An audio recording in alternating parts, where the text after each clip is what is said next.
Netcasts you love. From people you trust. This is Twit. Hi, this is Leo Laporte, and this is my Tech Guy podcast. This episode aired on the Premier Networks on Sunday, January 6th, 2019. This is episode 1555. Enjoy. The Tech Guy podcast is brought to you by Carbonite, the premier data protection platform for business, with customizable cloud and hybrid backup for your servers. To learn more, visit carbonite.com. And by Simply Safe. Protect your home and family with an A+ home security system.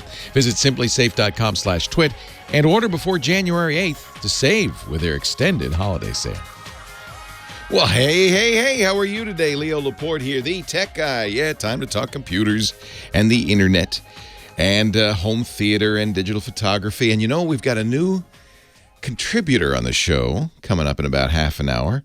Sam Abuelsamid, who is a car guy, a researcher for Navigant Research, but he's worked in Detroit for many years.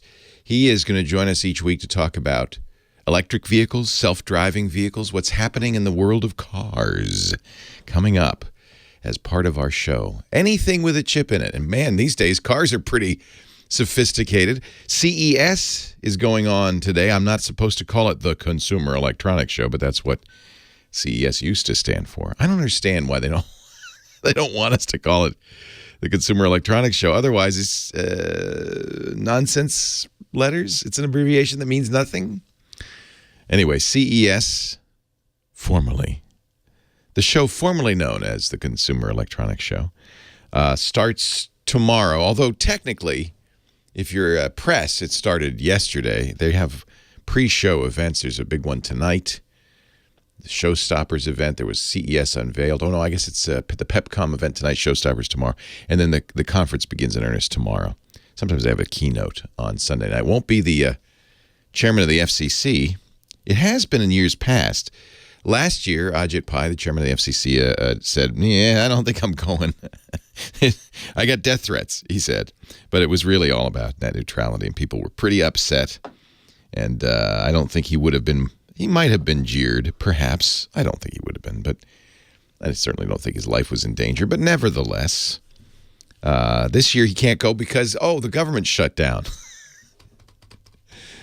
So, no Ajit Pai, no word from the FCC, which would normally have been something pretty exciting. Used to be for years, Bill Gates keynoted it. He doesn't go either. Not only is Bill retired, but Microsoft doesn't even go to CES anymore. It's just not there, worth it. It's going to be this year. It's always the TV show, and Scott Wilkinson, our home theater guru, is there, and he will be reporting back next weekend. I always ask him, how far do you walk? 180,000 people go, acres and acres, many miles of exhibits. He walks them all. Usually walks, I can't remember, 30 miles, 40 miles? He goes a long way. Tomorrow, LG, Samsung, and Intel and Sony will all have keynotes, and they'll make some announcements, lots of TV announcements. The other thing to look for, and I don't think there'll be big keynote speeches, but they will certainly be there in numbers, is Internet of Things devices. This is, I think last year was probably a big year for IoT, and last year was the year for Amazon's Echo, right? And Google's Home. They was the voice assistant. This year it's going to be a lot of IoT stuff, and I guess 5G as well. 5G is the high-speed cellular technology that's coming in the U.S. in the next couple of years. There have been some, small rollouts from Verizon and AT&T. Verizon's not using a standard version of 5G yet, so you can't really even call it, they call it 5G. I don't think you really should call it 5G. But what 5G means is very, very fast internet. But what it also means is the companies have to roll out a whole lot of new towers because unlike the current cell infrastructure, these 5G towers have to be pretty close together. And you need a lot more of them. But what do you get? You get a lot more speed. 5G promises to be even faster than your home internet. by a long shot.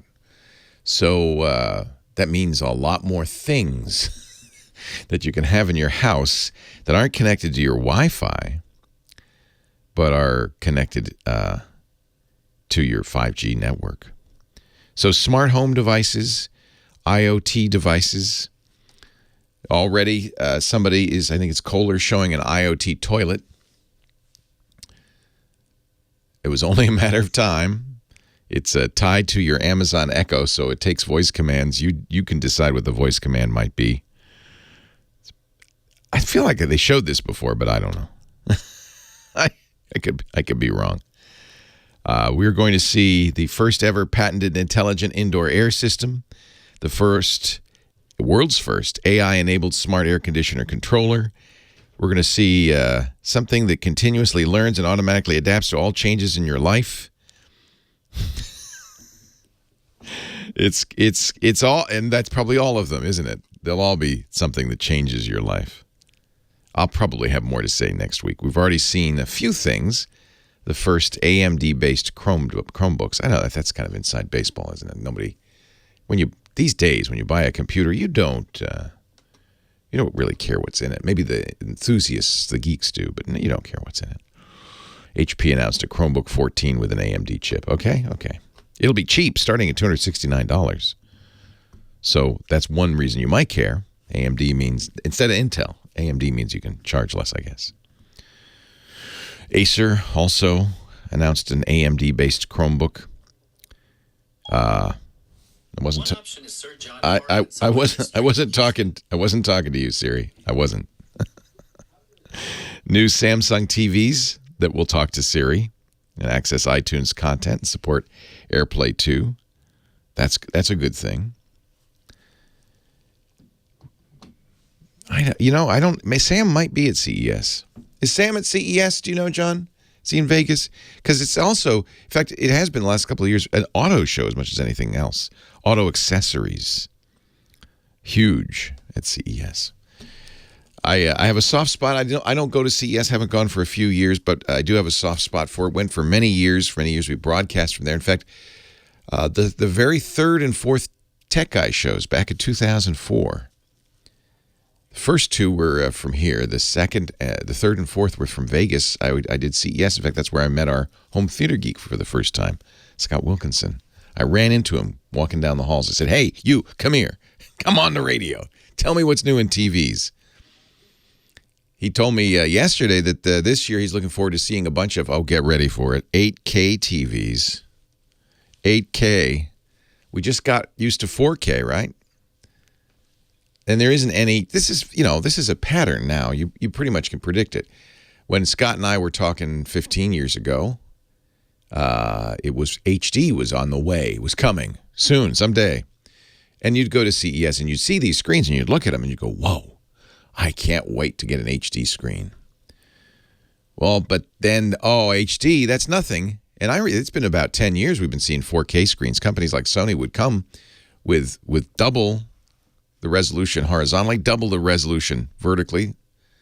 Now they call it Ultra HD, but at the time they called it 4K. And you'd look at that, and I remember looking at those screens and saying, wow, it's like looking out the window. It's so clear. It's so crisp. I don't know what 8K is going to bring to the table. Scott mentioned that some vision experts say you can't see the dots. It doesn't matter. Anything more than 4K is useless. But then others say, oh, no, but there's a feeling you get. Your brain recognizes the high resolution and says, this is reality. Okay. Okay. We'll keep up. And if anything happens during the show today, I'll mention it. Otherwise, next week, a complete review of all the silly things. The reason I don't go is you don't have to go anymore. There's so many people down there from The Verge and Gadget and all the different, gadget blogs. I can just follow it from here. It's a lot easier. No taxi lines. Is Sam in Vegas? I think so. Yeah, okay. So we'll at least find out some of the car things we can expect at the Consumer Electronics Show this year. 8888, ask Leo the phone number. Website, techguylabs.com. Keep that in mind so you don't have to write anything down. And we will get to the phones next. Who is that? Who could that be? Why, it's Kim Schaffer. She's our phone angel. Hello, Kim. You can be a brick house even in a flannel men's shirt. That's cute. That's cute. Winter. Yeah, it's chilly. Chilly in there. Hello. Haven't you said that you cannot see people's faces? Like when you close your eyes, you can't see. Yeah, them. I have. There's a name for that. But you will start seeing me when you hear this song.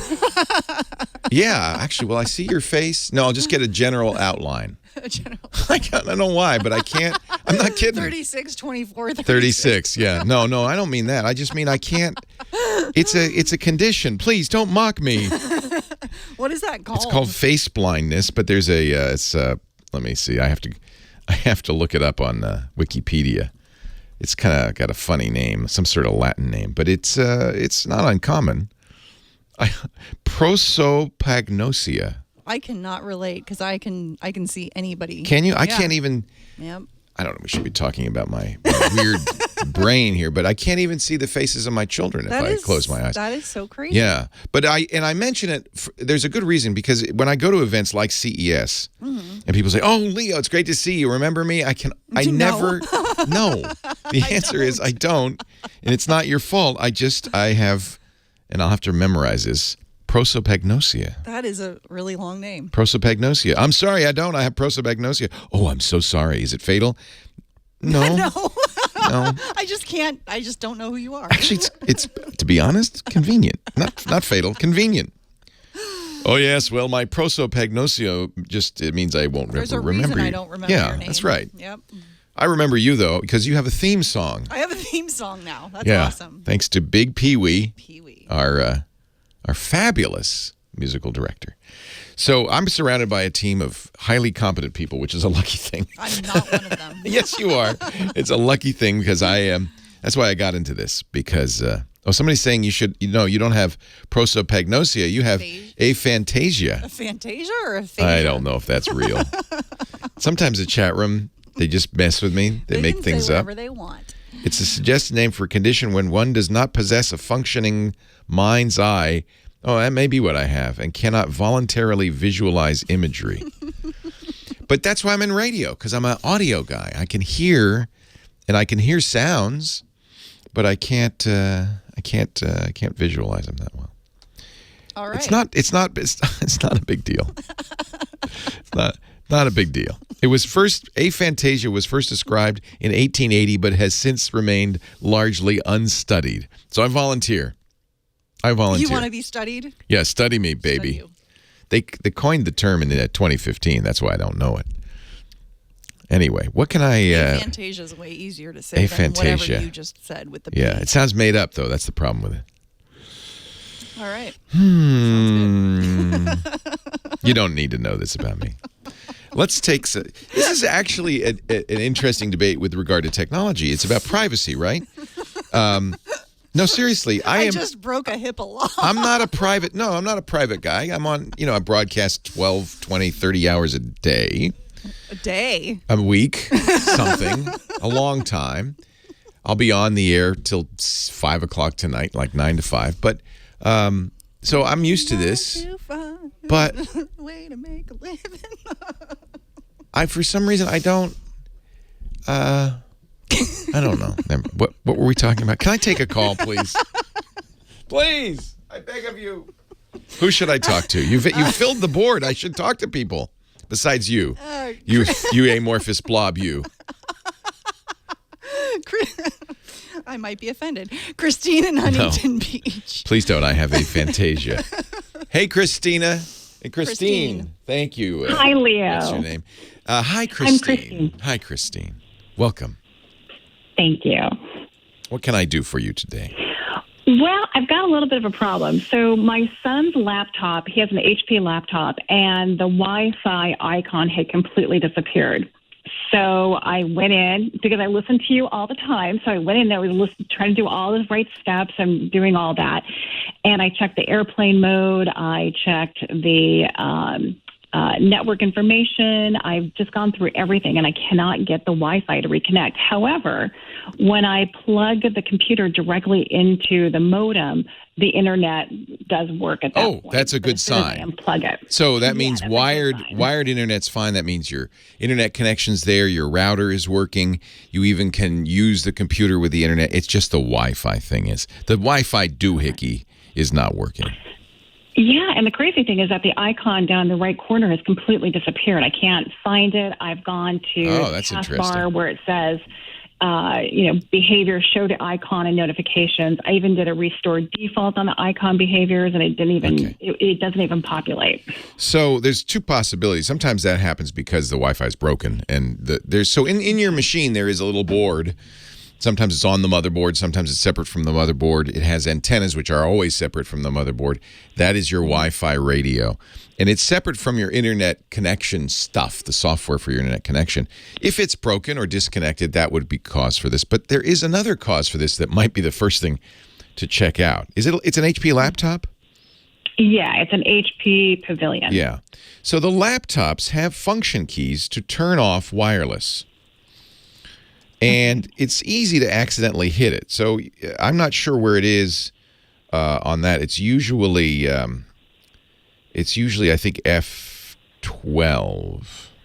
But airplane mode. Yeah. So I would look. It's an airplane mode thing. Sometimes I'm looking at my Lenovo laptop. It's on F function key 8, and it looks like a little radio tower with waves coming off of it. Either way, pressing that will disable wireless. So that's one thing to check on. You can maybe verify that by moving your mouse. This is in Windows 10, but moving your mouse down to the lower right-hand corner, popping up the notification tray. Correct. And in there is often a button, or maybe it's the lower upper right-hand corner. In there's a button that says, I never can get these gestures right. Just click that little speech box in the lower right-hand corner. There may be a button for airplane mode or Wi-Fi. Make sure those are enabled. Great. Okay, I'll go in there and do that. Yeah, because if airplane mode's on, well, that would certainly do it. And you can also just turn off the radio. There should be indicators in there. You can also go to network and internet settings.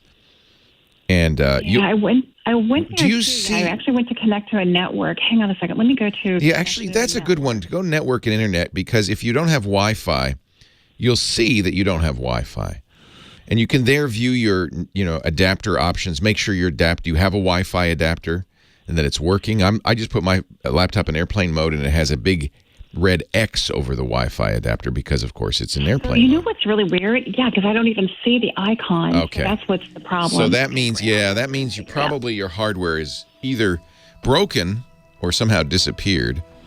Hang on, I'm going to take a break, but I'll talk about this with you off the air. Leo Laporte, the tech guy. Clear.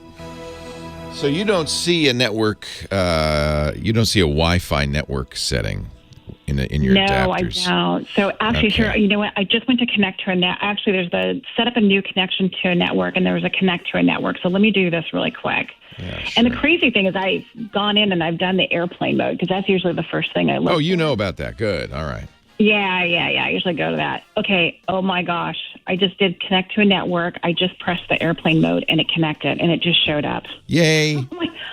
Oh, my goodness. I did this for 2 hours last night. No, that happens. And my wife says this, too. It won't work. I walk in the room, it starts working. Yeah, it's like going to the mechanics and it works fine now. Yeah. What's your problem, lady? Leo, I listen to you every weekend, and I love listening to you. And I'm like the guru in my house for doing IT stuff. So I really appreciate it, I always Christine. reference back to you, and it's great. So, and I always go back and listen to your old podcast. Oh, wow. I do. I go back and listen to the old stuff sometimes when I'm working out or I'm going for a walk, because I learn so much stuff from you. Oh, that's so sweet. I really appreciate it. Well, if you and your son ever make it up to Northern California, Petaluma, come by the studio and visit. I'd love to meet you. Trust me. It's going to be the first stop I make when I go there. Aren't you sweet? Thank you so much. Thank you, Christine. Take care. Have a great day. All righty. Bye-bye. Well, that was a good one. I like it when we can fix the problem. I wish it were on the air. Hey, our show today brought to you by Carbonite. Yeah, you might have noticed that. Our podcast is also brought to you by Carbonite, the data protection platform for business. Carbonite is and has been the sponsor for this show since practically day one. And I think I've used the word backup and Carbonite in a sentence maybe thousands of times, but I don't want to say backup this time. I want to say data protection. That is a different, higher calling than mere backup. Sure, it includes server backups for local hard drives. It includes backups for the cloud and virtual machines too. So that's backup on steroids. I mean, that's backing up everything. But then even more, it's endpoint protection. See, if you're a business, you've got your data on laptops, on smartphones out there, floating around. You got to protect that data. It's more than just backup. Carbonite offers solutions to keep your data secure. Scalable, secure server backup solutions with flexible deployment models, flexible recovery options. Something called real-time replication and cloud failover mean you get high availability. That means you're back up and running instantly. That's a big deal in business because every minute of downtime is revenue lost. Backup and recovery, as we mentioned, for physical, virtual, and cloud environments, over 200 operating systems, applications, and platforms. Let me talk a little bit about the endpoint protection, because that's backup, yes, but you got to do some special things. For instance, you don't want to use up all that expensive bandwidth, so it does something called global deduplication. You don't need, oftentimes, you got 100 laptops and 100 smartphones out there. You got 100 of the same files, right? Many of those files are duplicated. Carbonite's the only one that offers end-to-end block-level encryption and total, true global dedupe. Even remote wipe capabilities. So if that laptop goes missing, don't worry. The data does not go with it. Carbonite is a simple, comprehensive, and this is the key, single vendor solution. One number to call to protect your data. Simplify your environment, eliminate gaps in your data protection, reduce costly redundancies. Carbonite, the secure, trusted provider for business, and of course, award-winning customer service 7 days a week. So when disaster strikes, no matter when, even right now, Carbonite's there.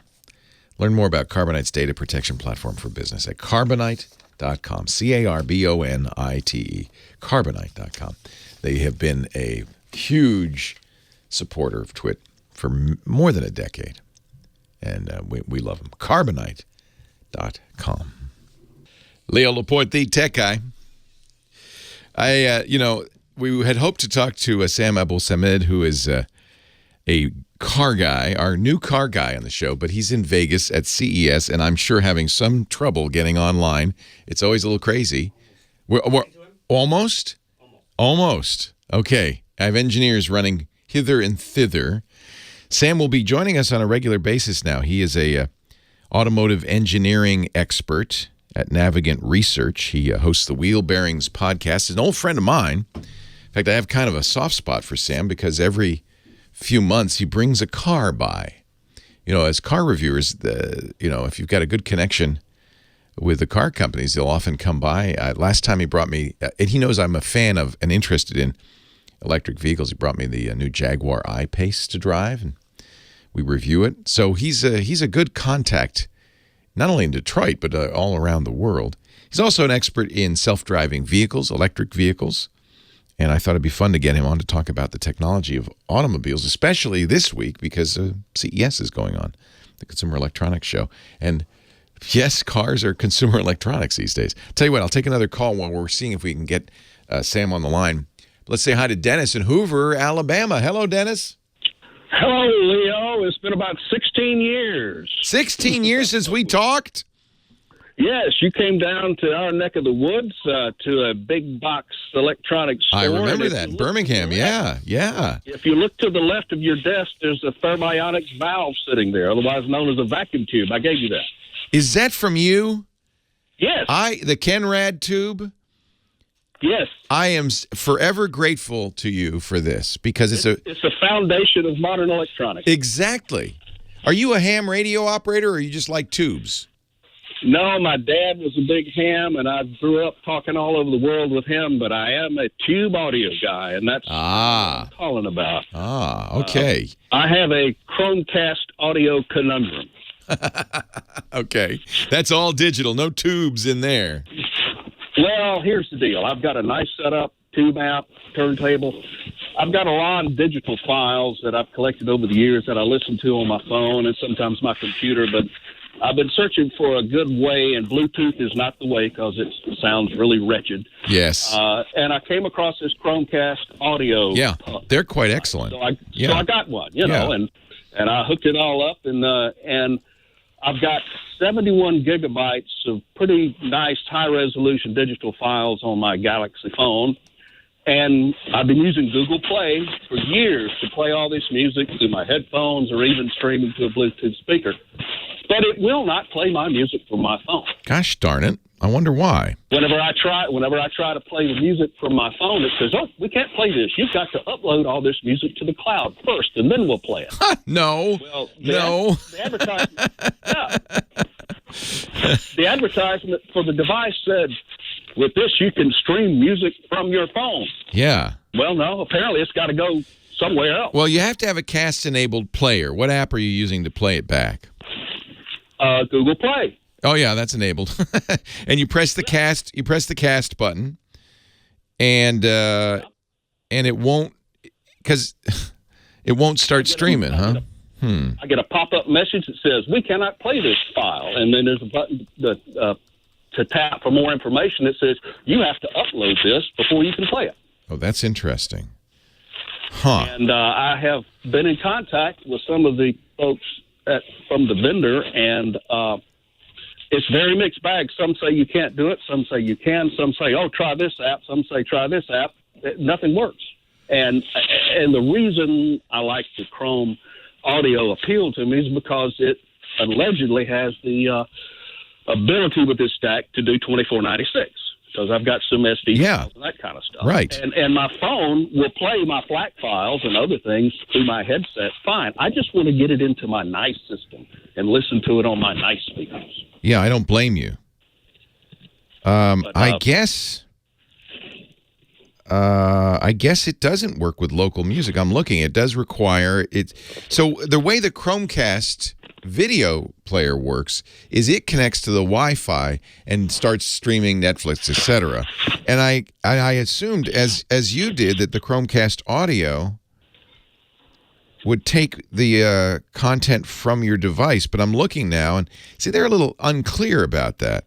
But it sounds like it says, it says listen to your music anytime from Pandora, Google Play Music, Spotify, and iHeartRadio. It sounds like, yeah, it's your stuff, but you have to upload it first.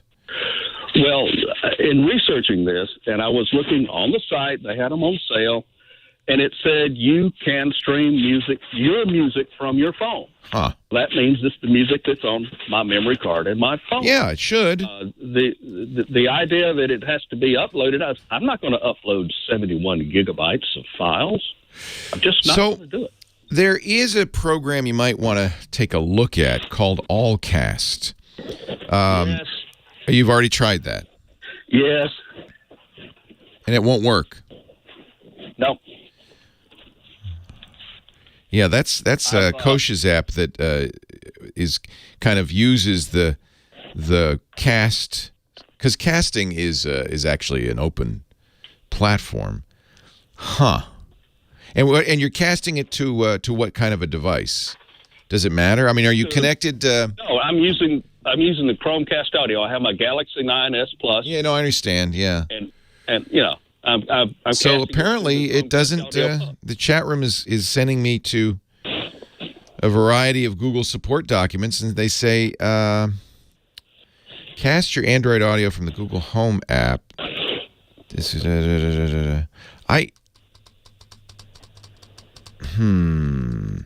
So it sounds like you need to use the Google Home app, oddly enough.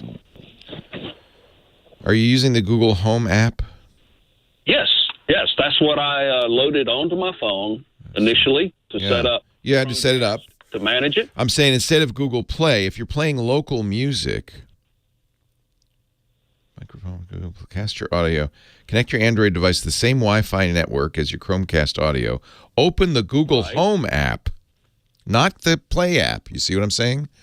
Open the Home app. In the top left corner of the home screen, tap Menu, Chromecast screen/audio. Select your Chromecast audio and play. So in other words, the Google Play app is designed to stream from the Google Cloud. But the Home app will play your local music, it says, through Chromecast audio. So give that a try. I have to give that a try. I can't do it right now, of course. Yeah. I have many Google Chromecast audio devices because I love them. I use the optical out. That headphone jack does both analog and digital audio out. So I use the optical out of that into a very nice set of JBL-powered speakers. But I always stream, now that you mention it, I'm always streaming from because I've uploaded everything into the Google Cloud. So I'm always streaming from the cloud. I never noticed this. But you should be able to, you're right, you should be able to do this. This looks like you can cast audio from your Android device using the Google Home app. This is, I'll tell you what, I'll put it back and look at that. Yeah, I'll put a link in the show notes to this. And that way I'm using the analog input. I don't think that matters. I mean, it's nice to know that you can use, it's not obvious, but you can use optical on that. It's one of those dual, looks like a headphone jack, but also has optical audio. And that's not obvious. It took me a while to figure that out, but once I did that, I think you're going to get, digital into the device, which will sound better if your device can take an optical input. And it sounds like you have a high-end stereo, so I'm sure you can. So apparently, we'll put this at techguylabs.com, which is our show notes website. That's the best place to put it. And apparently, if you read this, it sounds like you can use it, but you just can't use Google Play to do it. You use the Google Home app, which is weird. Give it a try. Let me know, because I'd like to. And by the way, thank you so much for the Kenrad 76 tube, which has been ensconced safely in my hands since you gave it to me. It's great to talk to you again. All right, we got Sam. Hey, Sam. Hey, Leo. How are you? I am great. Sorry about that. We got you. Yeah, no worries. We're going to play the Deep Purple. Actually, this is better because we have more time. We're going to play that Deep Purple song going into you. Go ahead. That last caller. Yeah. Another app that works that I use for casting local stuff, either from a device or from my local network, is LocalCast. LocalCast. And Plex also works. But for Plex, you have to set up a Plex server on your local network. And that works with your Chromecast audio. Yep. Interesting. But LocalCast will cast directly from your device. Awesome. What do you want to talk about today? I think we talk a little bit about car audio and infotainment and stuff you're seeing at CES. Have you seen anything at CES yet? I just got here. The show hall doesn't actually open till Tuesday. Right. Tomorrow is all the press conconferences. Right. And showstoppers and all of that. Yeah, I've got some meetings later this afternoon. Cool. So there's nothing much to say yet from Vegas.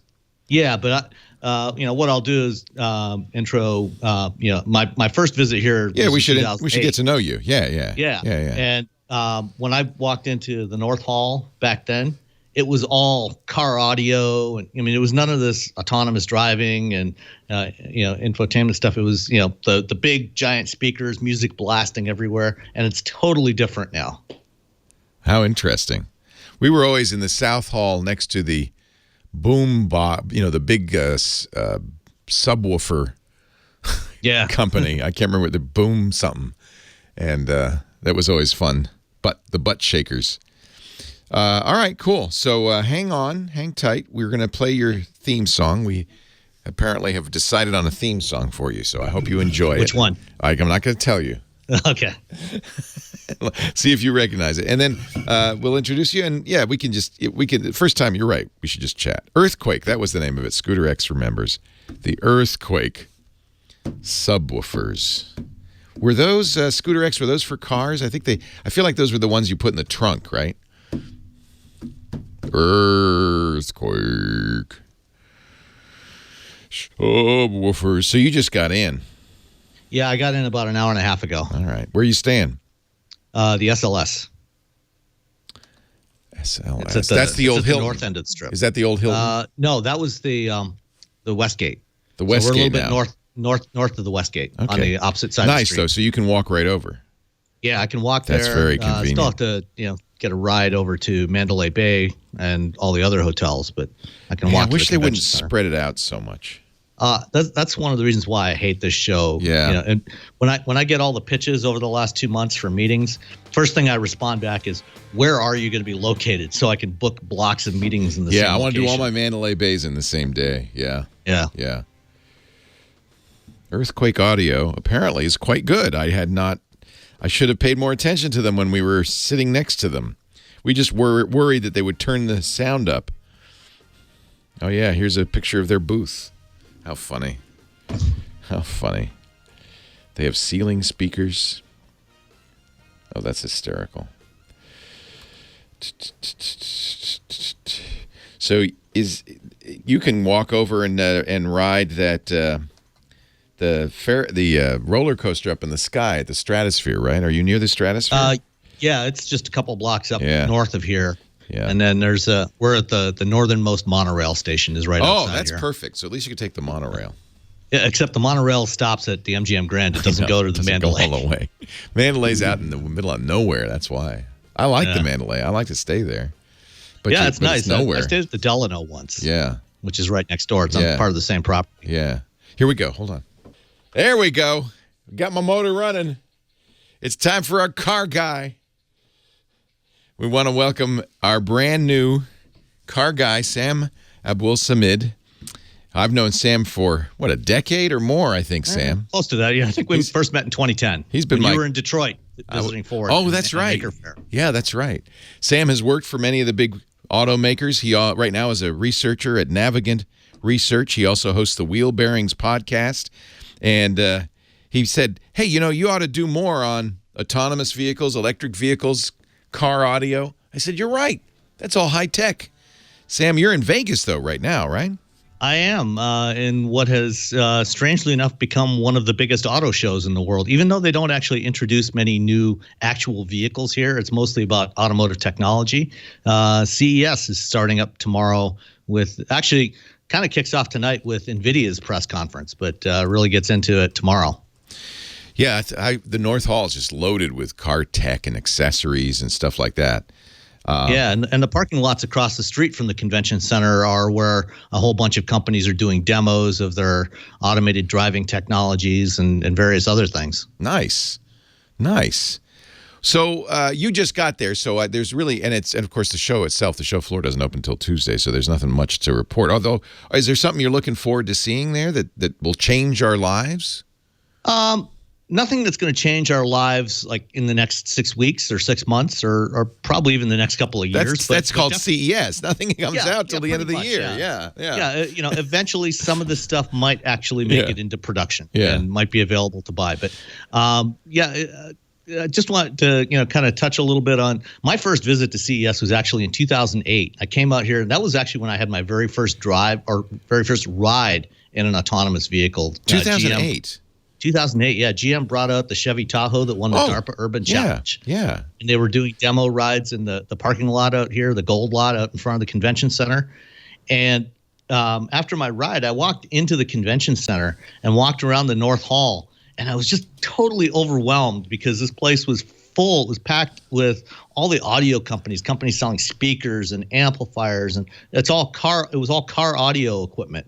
And today when you go in there, it's completely different. It's companies like Aptiv and Delphi and Ford and Audi, companies that are building automated vehicles and building mapping systems and telematics technology. And, a lot of the stuff that they were showing here 11 years ago when I first came here is that market has really started to shrink because Really? Yeah, well, because you look at new cars today, you get into any car built in the last few years, and it used to be that they all had a head unit, an audio head unit that was in the dashboard that was a standard size, and it was usually what they call if the skinnier ones were called the DIN, a DIN standard, and then they had the double DIN, which was the same thing but twice the height. And you could pop those out, and you could pop in. You could go to Best Buy or Circuit City in those days, or any number of other stores, and buy replacement head units and put in a better stereo. and it would bolt right in. You just wire it up. It used to be a big business. There used to be a bunch of car audio companies up and down our main street here in town. They're all gone. Yeah, because when you look at a new car, I mean, look at your Tesla. You can't replace the audio system. Nothing I can do with that. That's the way it is. Most cars today, they have a built-in touch screen or a built-in screen in the dash, and there is no unit that you can replace. You might be able to, if you went to a really high-end audio place, get them to put in maybe better amplifiers or better speakers, but that's about it. Wow. So a lot of that kind of stuff that I saw 11 years ago isn't here anymore because – but no more head ends. Yeah, but it is important to remember that the average age of cars on the road in the U.S. today is almost 12 years. Right. Which means there's still hundreds of there's still probably, upwards of 100 million cars on the road that can have audio systems replaced. Well, and I think a lot of people are looking to replace their head unit with Android Auto or Apple's CarPlay, right? Because they want that feature in there. Although, man, I hear nothing but problems with people who have both. I drive a lot of different cars as part of my job, and my wife's car has it's a Honda that has Android Auto and does she like CarPlay capability? Yeah, she uses it all the time. She uses Android Auto. Okay. And I use it in all the cars that I drive. It made sense because you're going to get your phone updated far more frequently than you're going to get your car updated. Yeah, they both have limitations. I mean, the upside of it is, you can use your navigation if you like Apple Maps or Google Maps or Waze. You can use that. Yeah. You can stream your audio really easily from your device. Right. And it's so you can listen to your Spotify or your Pandora or Google Play Music or Apple Music. So that stuff works great, and listen to your podcast, and it's really easy to use. But if you have an older car, if it's one that doesn't have, one of these really built-in systems where you can change the head unit, there are options, to get that. So there are a bunch of aftermarket options from various companies like Pioneer and Alpine and Kenwood. And Sony. Sony actually makes a pretty decent one that they introduced. When these aftermarket ones first came out a couple of years ago, they were pretty expensive. The first Pioneers started at about $700 and went to $1,300. And frankly, they didn't have very good screens on them compared to the ones that were built into your car. But now they have much better screens. Sony's got a unit that's I think about $350 or $400, and it has a really nice screen in it. So if you want to add that capability to your car, you can do that fairly easily. Instead of buying a whole new car, which is a pretty expensive proposition. Yeah. Speaking of playing your audio from your phone, you were listening to Ryan when he called a few minutes ago. And you had the same issue with your Chromecast audio. You said there are a couple of programs that will do this besides Google's Home app. Yeah, most of the Chromecast-enabled apps that are out there don't actually they can't play local content. Yeah, they stream from a server. So if you're using Google Play Music, it'll stream from Google Play's servers. But there are a couple of apps that'll work for local content. One is called Localcast, which is one that I use. There's a free version that has ads in it, and you can also get a paid version for about $3 or $4, I think, and gets rid of the ads. And it'll play his high-quality 96 kilohertz audio from his phone. I believe so. I can't guarantee it'll do the high quality stuff, but I'm pretty sure it will. But it will definitely play content directly from your phone, and it'll also play from if you have a server in your home, you can play it from there. So if you've just got a shared drive on one of your computers or a Plex server, it'll work from that. And then, of course, there's also Plex, but that does require you to set up a Plex server on one of your computers. So you wouldn't be playing from your phone. You'd be playing from your computer that had the Plex server on it. Right, but it is coming locally on your local network. Yeah. So it's not coming from somebody else's server. It's coming from yours. Ryan, I hope you're still listening. We'll put it in the show notes at techguylabs.com. So going forward, Sam's going to join us every week. You want to talk about I'm hoping you'll talk about autonomous vehicles, although I know that's a ways out. Well, maybe not. I don't know. But there's lots to talk about there. I mean, Waymo a few weeks ago in Arizona started they launched Waymo 1, which is technically their first commercial service.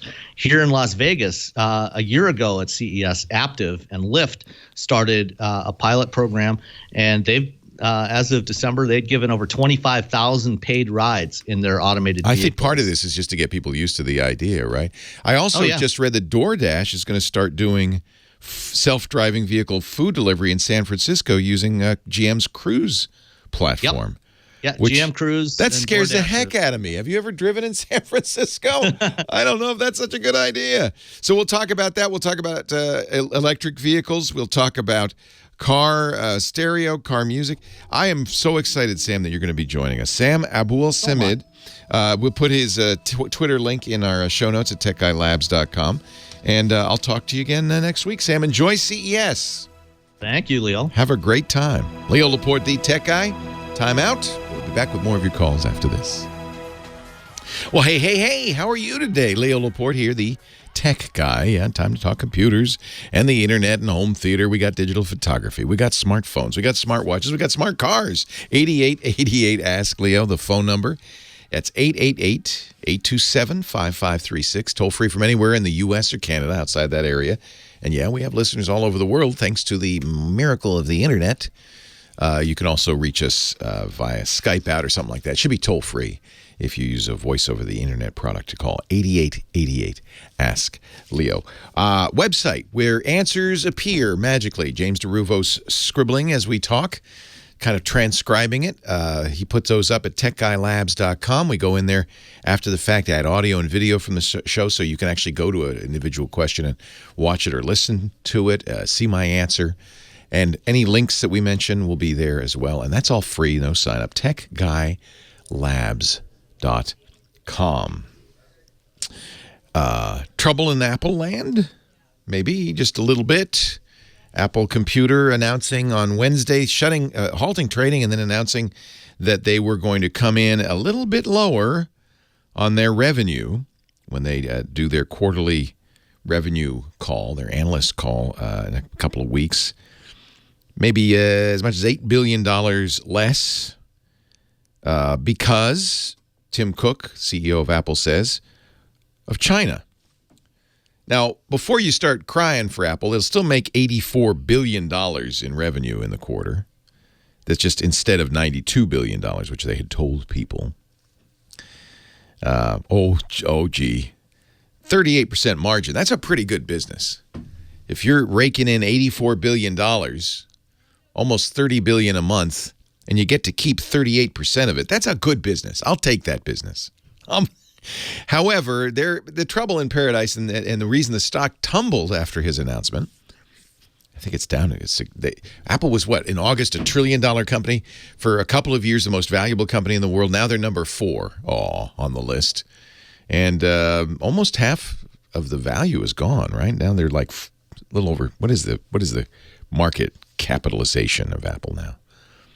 Something like 600 million, right? Not as good as it was. Let's see, market cap. A mere 703 billion. Still, when you used to be a trillion, 703 billion, it's time to start, I don't know, passing the hat? No. The real issue, and I think everybody realizes this, Tim Cook pointed to China. He said trade wars with China and the weak dollar, or strong dollar meant we couldn't make as much money as we'd hoped. But really the problem at Apple has been more than just this quarter, is that people are not buying phones at the rate they used to. The growth in the iPhone has flattened, literally flattened. And Apple tried an experiment, which I think we can now safely say is a failure. They went as high as $1,500 for a new iPhone. If you maxed out the iPhone XS Max, $1,500, that's a lot. That's an awful lot for a phone. And it's so much that people are probably going to hold on to it. I mean, wouldn't you? For more than a couple of years, maybe 3 or 4. The phone works perfectly well. My mom's so happy. And this is another problem. Apple even admitted to it. They said our battery exchange program maybe also slowed down upgrades. My mom, $30, took her iPhone 6 to the Apple store. They put a new battery in it. It's good as new. She says, I'm never trading in my beloved, her words, my beloved iPhone 6. It also has a headphone jack. Which is, you add the cost, the lack of the headphone jack. I think a lot of people are just saying, I'm going to stick with my my iPhone 6 or my 6S. I'm not going to upgrade. I'm happy. There's a little, what is that German word? Schadenfreude. Sinful pleasure in others' misfortune over this. People look at Apple. This is the American way, right? We build them up and then we knock them down. We look at Apple. We were all so happy that they were $1 trillion company, but that just means, you know the story. It just means it's only a matter of time before people start rooting for your failure. So I wouldn't worry too much about Apple. They're not going away anytime soon. They're not going out of business anytime soon. But it's been clear to me and for a lot of people that Apple has been coasting a little bit over the last few years, certainly in the Macintosh world, even in the iPhone world. And partly that's because it's hard to think of, what would be the next new thing? Every company in Silicon Valley is trying to figure that one out. What do you think the next big thing? Is it augmented reality? Maybe not. Apple says, we're working on that. We're working on that. Self-driving cars? Maybe, maybe not. Apple says, we're working on that too. It's pretty, in the real world, if you step back and you take a look, it's companies get very big, very successful, and that's often very bad for them in the long run. They make a lot of money. They rely on a particular product. They're doing great. But the world changes, and the company doesn't want to because it's making so much money doing what it's doing. And eventually the world passes it by. And we've seen that before. IBM, Kodak, we've seen that before. Polaroid. It's not an unusual story, especially in technology. These things move fast. I mean, how long before Google and Facebook start to feel old-fashioned? Among people under 25, Facebook already is. That's mom and dad, grandpa and grandma's site. That's not my site. Where they use Snapchat or something else, right? 8888 Ask Leo is my phone number. I actually like my iPhone XS. Yes, Sybil says, I love my iPhone XS Max like a man.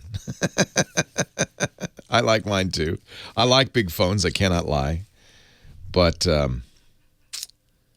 I think people in the real world aren't really willing to spend that much money for a phone. It's just, for most people, it's just a phone. See, for geeks like me and maybe Sybil in our chat room, this is more than a phone. This is our lifeline. This is it. This is our main computer, our number one computer. Of course, we're willing to spend a lot of money on that. That's the most important device in our home. 8888 Ask Leo, techguylabs.com if you want to join us, and Sybil and everybody in the chat room. Great bunch of people in there too. IRC. I got IRS on the mind. IRC. Yeah, tax time's coming. It's the end of the year and all that. Oh, irc.twit.tv. And you can go there through your browser, or if you're an old-timer, an internet old-timer, and you know all about the IRC, the Internet Relay Chat, you can use your own personal IRC client, whatever that might be, to get to irc.twit.tv. Leo Laporte, the Tech Guy, 8888 Ask Leo, the phone number. And we will get back to the phones and take your calls in just a little bit. Hey, let me mention our podcast today brought to you by the folks at Simply Safe. Such a fan of Simply Safe. It's the best home security system, and the best keeps getting better. If this is something you've been putting off, don't be the guy who gets burglarized and then says, "Oh, rats, I was planning to get a home security system." Do it now. This would be a good time. Your New Year's resolution, and Simply Safe, well, it lives up to its name. It's simple. It's easy. And by the way, the holiday sale is still on. But it's not going to be on for much longer. So quickly, go to simplysafe.com/twit. Simply Safe believes that nothing should come between you and protecting your home. So they've eliminated all the reasons people don't get home security. No contract, for instance, right? So you just pay for what you need. There's no price markups from any middleman. You're getting it directly from Simply Safe. And you don't have to worry about waiting for an installer to come and traipse through your house. You do it yourself, and it's very easy. It also is very portable. So if you move, it's great for renters. You just take your Simply Safe system with you. But the best thing about Simply Safe is this base station. It is engineered to do one thing brilliantly, and that is protect you no matter what happens. Even if a storm takes out your power, Simply Safe keeps working. If an intruder cuts your phone line, Simply Safe is ready. Even if they destroyed your keypad, knocked out your siren, they will get you the help you need. 24-hour monitoring for less, no contract, and the best gear ever. I am a big fan. You should be. The last thing you want to think about is, am I safe? You are with Simply Safe. You're ready for anything. SimplySafe.com/twit. But hurry, because January 8th, this extended holiday sale ends. You only have a few more days. You want to take advantage of that. Get all the sensors you need. I got the full pack here. Everything. You can. This is, I even like it. It comes with a yard sign. So it says, I'm protected by Simply Safe. Yes, that's me. SimplySafe.com/twit. I've got the water sensors. I've got the motion sensor, the door entry sensor. Got a bunch of the window sensors. SimplySafe.com/twit. I thank him so much for supporting the Twit podcast, the Tech Guy Show. Line 3, Carmine in Chicago. Hello, Carmine. Hi, Leo. How you doing? I'm well. How are you? Oh, pretty good. I got a security question for you. Okie doke. I have a two-factor authentication on most of my accounts that are critical. But some of them don't allow me to use the application, and they send me an SMS message instead. And the concern I have with that is that if I plug in my phone number, then if they say, well, if you need to reset your password, all they do is send you this code on SMS, which I think is kind of defeating the purpose. You are exactly right. Your intuition is correct. And by the way, it's a good thing to remember. And they do, there's always this trade-off between security and convenience. And companies want to be secure. And, we know how to make it 100% secure, but they don't want to make it, that would make it very inconvenient. So they try to balance it. And the companies that deal mostly with consumers will often, I think, err on the side of convenience. And so text messaging two-factor is one example of this. On the other hand, it's not a huge flaw, but let me explain what can go wrong. And incidentally, this is something to remember. If they're using an app like Google Authenticator for the two-factor, but they fall back to text messaging, then it's exactly as insecure as just using text messaging. Because, if you think about it, a bad guy is going to say, well, I don't have the authenticator, but I know how to hack this SMS, so let's just do that. And that's the weakness of text messaging for your second factor. So I might take a step back here for people who are listening. Going, what are they talking about? When you log into something like, let's say your bank, something you really want to keep secure, you use your name. By the way, it's always a good idea to use an obscure name, not your obvious name, maybe an obscure email, maybe a special email you create for that. Reason being, that's also something the bad guy has to know, right? So if it's just your name, well, the bad guy probably knows that if he's trying to get your bank account.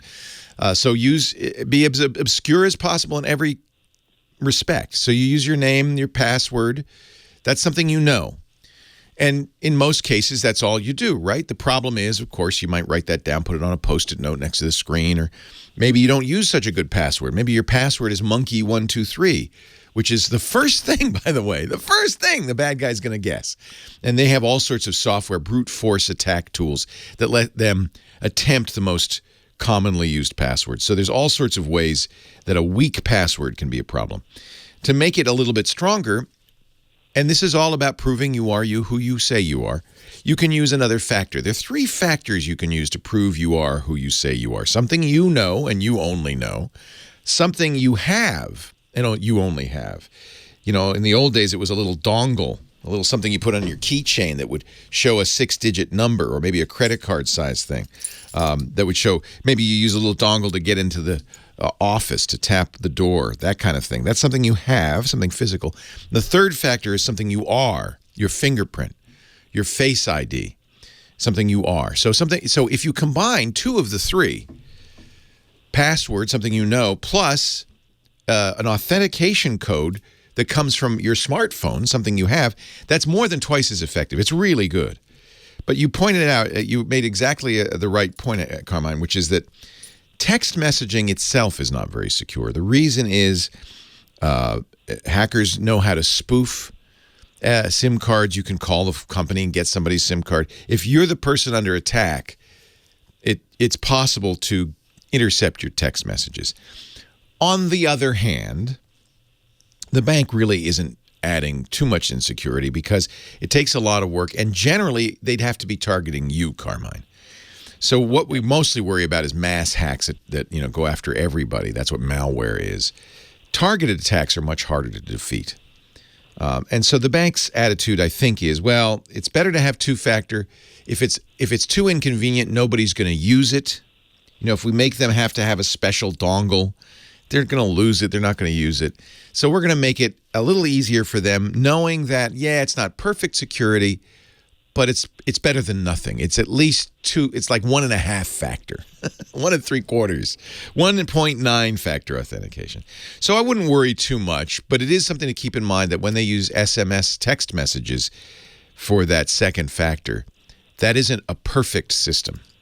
It would be better, and it's not much harder, frankly, for them to use the Google Authenticator app or something like that, where a bad guy couldn't easily hack it. Sounds good. So you think it's still worth it to use the... Absolutely.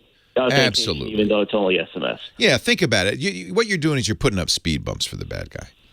Oh, okay. You want to make it as hard as possible. So what? Now, let's say a bad guy says, "Well, I know Carmine's got $1 million in his bank account. I want access to that." First, he's going to have to get your password. Maybe he figures it out. Maybe he looks over your shoulder. Somehow he gets that. All right, but that's not enough because Carmine uses two-factor. I now have to somehow hijack his text messages. That might be as simple as just stealing your phone. It might be calling Carmine. Now you'd have to know Carmine's cell phone company. But you could try all of them. Let's say you figure it out, it's Verizon. You call them, you pretend to be Carmine's wife. Oh, my God, he just left town. In fact, I've heard this, I've seen this used.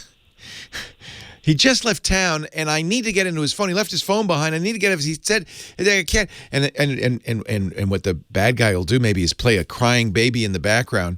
And the bad girl will say, "The baby, oh, my God, quick." And of course, customer service reps underline service. They're there to help customers. If she can convince the customer service rep that she really is your wife and has a legitimate need, she can get that password or she can get that SIM card sent to her. And then you don't have security anymore. But that's a lot of work. Then they have to be going after you. One more question on that. Is there a way I could call the phone company and have them say, well, if they need a certain code or something for anybody to talk to anybody? That's one way to make this better. Because SIM jacking, which is what this is called, the SIM is that little card you put in your phone that says it's you. SIM jacking is a known and common problem. It's more common than you'd think. So you can call your cell company and say, "I'd like to add security." T-Mobile recently sent out alerts to all of its customers saying, you need to set up a PIN code now because of the SIM jacking problem. So it is an issue. So yes, call your cell phone company and say, "What can I do to prevent that?" Sounds good. Hey, thanks, Lee. I really appreciate it. I appreciate it, Carmine. Keep up the good work. Hey, thank you. It's always a good, worthwhile, I think. It's a long explanation, but it's always worthwhile to do it. And the most important takeaway for everybody listening is no matter how poor the two-factor is, it's better than one-factor. So even if they're using text messaging, use it. I use it. My bank will, because they don't want customers to lose the dongle or whatever. My bank will, text me the number if I forget. But that's better than not. That's better than just a password. And, the truth is passwords are good. If you choose a good password, it's long, as many characters as they'll let you use, and completely random, uses upper and lowercase letters, numbers, and punctuation. Just mess it up. That makes it hard to remember, right? But hard to remember is also hard to guess. They go hand in hand. So if you use good, long, strong passwords, you don't reuse them ever. You only use one password at a time. Never use that password again. That's pretty good security. Add two-factor, and I'd say you're locked. But it's always the issue, and every security expert will tell you this. If you become a target, especially if you become a target of a nation state, if North Korea decides they don't like you, it's pretty hard to secure yourself. No security is perfect. 8888 Ask Leo. Leo Laporte, the tech guy. 8888 Ask Leo. That's the phone number, 888-827-5536. Toll free from anywhere in the U.S. or Canada. Line 4, Ken in Mountain Home, Idaho. Hello, Ken. Hello, Leo. Welcome. What can I do for you? Well, I bought a Chromebook a few months back, and I've got a problem with it. It's an Acer R11 2-in-1. Yeah, those are pretty nice. Yeah, but after the last update, it won't do the rotation when you fold it up. Oh, that's too bad. Yeah, the whole idea of a 2-in-1 is that the screen goes all the way around, so you can use it in tablet mode, you can use it in tent mode, but the screen needs to flip or it's useless, right? If it's upside down in tent mode, you can't watch a movie that way. Right, and it leaves the keyboard active too. Oh, so what it sounds like, I'm pretty sure there's a physical sensor, an accelerometer that senses the position of it. It's possible that the software update ruined, somehow broke the software that does that. But it's also possible there's a physical issue with the accelerometer in there that lets it know it's upside down. And of course, when it knows that, it'll disable the keyboard. So there's a couple of things I would do before you assume there's a hardware issue. One is the power wash. And this is one of the reasons I recommend Chromebooks, and I think maybe one of the reasons you got a Chromebook is its security. If there's anything acting at all weird with a Chromebook, go into the settings, it's in the advanced area, and do a power wash. Because what that does is it starts over. It starts fresh. And the only caution I would make, we had a caller last year, I think, who said, but I've been saving all my stuff to the Chromebook hard drive. Don't do a power wash if you're saving stuff locally. And don't save locally if you're using a Chromebook. The whole point of a Chromebook is you use Google Drive. They even give you 100 gigabytes. No, 100 gigabytes of storage when you get a Chromebook in most cases, because that's your cloud storage is where you want to store all your documents, everything you're working on. You may occasionally save something locally as a download. Check and make sure you don't have anything, downloaded. Back it up if you do. Then do a power wash. That wipes the drive, starts over, and will reinstall the operating system. Sometimes with an update, things, it's a computer. It's not perfect. Sometimes things go wrong. So it's possible that when you did the update on the R11, the bit of software that is supposed to detect the tablet mode just didn't download properly, didn't get installed properly. So the first thing to do is a power wash. Again, if you have been storing stuff locally on the hard drive of that Chromebook, back it up, stick in a USB key, drag it over there. Most cases, it's a power wash is just kind of automatic on a Chromebook just because that's what's designed to do. You store everything in the cloud. And then if that doesn't fix it, then I think you have to make a call to Acer, unfortunately.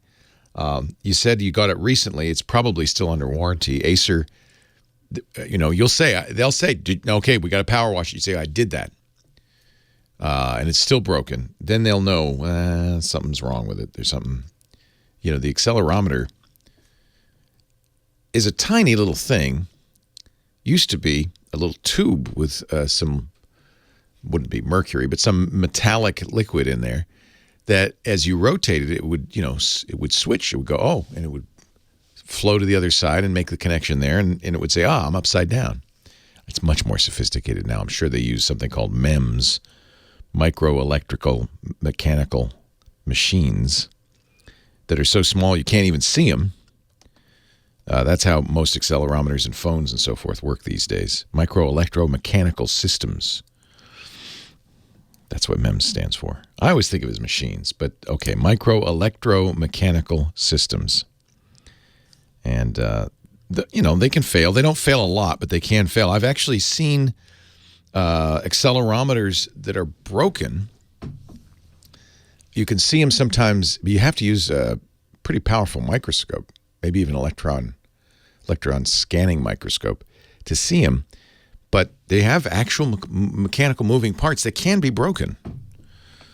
So it's possible, if you dropped it or it got shaken badly, it could be that the MEMS accelerometer got damaged and it's just not working anymore. That will require a repair. There's no way to fix that. 8888 Ask Leo, that's the phone number. If you have a question or you have a suggestion, If you got an idea for Ken, for instance. Oh, yeah, I had that Acer R11. And this is what I did to fix it. Bobby, Plymouth, Massachusetts. Leo Laporte, the tech guy. Hi, Bobby. Hi, Leo. How are you? I'm well. Welcome. Yeah, so I'm a second-time caller. I called you probably about 6 months ago. Welcome with back. A different problem, but now I bought a mesh system for my home. Ah, nice. Yeah, I bought the Eero. All right, good choice. That's a sponsor, so I like them. Yeah. That's actually what I use at home, and I gave my mom an Eero, too, because she had Wi-Fi problems. How's that been working for you? Very good. It was pretty easy to set up, and the only thing was I remember I had to change all the network settings on all the devices around the house. Really? Oh, yeah, well, you changed the name or the password, I guess you would, yeah. Well, what I did was I have Comcast, and you plug the Eero system into the Comcast router. Yeah. And then I created a second network on it. I don't know if that's what I was supposed to do or not. Yeah, okay, so no. Oh, that was coming. Okay, so no. So the Comcast gives you a router with Wi-Fi built in. I take it that's what you have. Yes, I do. Yeah, you don't want. So ideally, what you'd really like to do, and you can do this with Comcast, I do this, is get rid of that. You can buy your own cable modem if you want. What you want is a dumb cable modem that doesn't do routing and it doesn't do Wi-Fi, because both of those will conflict with the Eero. You want Eero in charge. Okay. So if, you're paying rent for that Wi-Fi modem, you might look at your bill and see how much you're paying. It's probably around $10 a month. For less than $90, you can buy your own cable modem. Comcast will give you a list of acceptable ones. I use one from, used to be Aris. I think Motorola owns them now. But, you can get a good cable modem. Put that in there. All that has coming into it is the cable from your wall. Coming out of it is an Ethernet cable. You plug that into the back of the Eero, and then you let the Eero do it all, which is both routing. Sometimes they say DHCP. You've probably seen that. Let that do routing and let that do Wi-Fi. What you've got right now is okay. It'll work, but there's potential problems. You're doing something called double NAT. You have two routers. The Comcast modem is routing, and your Eero is routing. Now, Eero's smart enough, I think, to go into bridge mode. That's what would happen. But it's not as. But when Eero is in bridge mode, it's not as good. Can't do a lot of the things like Eero Plus that you'd like it to do. So the ideal situation, if you're getting a nice, fancy router, it doesn't have to even be a mesh, but if you're getting a router that does all that great stuff, is to just have a dumb cable modem that takes the incoming signal from the coax and turns it into Ethernet. That's all you want it to do. Oh, okay. Because then that'll save me money, too. It will save you the rental. That's why I say go look at your bill and see how much you're paying, because usually it's $10, $12 a month. And, you can, in a year, it'll pay for itself just to have your own. I would go to thewirecutter.com. They recommend cable, and look at cable modems.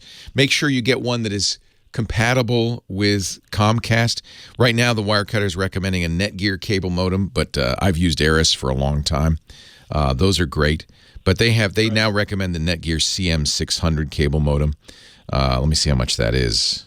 It's $90. And you can get it on Amazon. But do make sure it's compatible with your Comcast. You want something that's DOCSIS, DOCSIS 3 or better. That's the standard that the cable company uses. You usually don't have to do anything. You can just replace it. But sometimes you'll have to call a cable company and say, hey, I swapped cable modems. And they can ping you and reestablish. Leo Laporte, the tech guy. Yeah, I use the 6183. Which is a good one. What was the problem you were having, Bobby? Okay, well, actually it was me for some reason. I have an HP printer. Yeah. And what was going on was I could print from my phone. I could print from my Chromebook downstairs, but I couldn't print from the computer upstairs. And then I looked at the USB connection. I plugged it into the back of the modem instead of the computer. Oh. I'm like, you idiot, right? And I did that while I was waiting to talk to you. That fixed it. Downloaded a driver, USB driver, and then that worked. Yeah. But then I'm on Comcast on my desktop, and I have my Chromebook next to me, too. Now I can print from my Chromebook to the printer fine. And but I use the same setting on on Comcast, Google Chrome on my main computer, and it doesn't print. Is that because they get the two networks? Could be, yeah. It also the Chromebook can print because it's going through Google. It uses Google Cloud Print, and so even though that's a more complicated route, it's going basically through the internet, and so it's not using your local area network. It could be that your local area network is kind of confused, and yeah, that simplifying it might help. Yeah. Yeah, because like you said, the two networks. I had problems with my TV with watching like Netflix. Yeah, two networks is almost always a bad idea. They conflict with each other, even if you've got it set up so that they aren't, you get up next day and your Chromebook jump back over to the old network. Yeah, exactly. Yeah, you only want one. You want one router and one network. No, that's good. That's. I mean, short term, what you can do is go into the settings on the Xfinity router and just turn off the Wi-Fi. You should be able to do that. Most routers, you can just log into the router and say, don't use Wi-Fi. I want you to be a wired router. And that will simplify. The Eero is smart enough to go into bridge mode automatically, I think. But bridge mode isn't ideal for an Eero. It'll work better if it's not in bridge mode. Okay, yeah. What was the other thing I was going to say? It was... So, yeah, basically, I believe that's it. Yeah, I can't promise that's going to fix the printing thing, but it's certainly going to fix other things. Yeah, so now with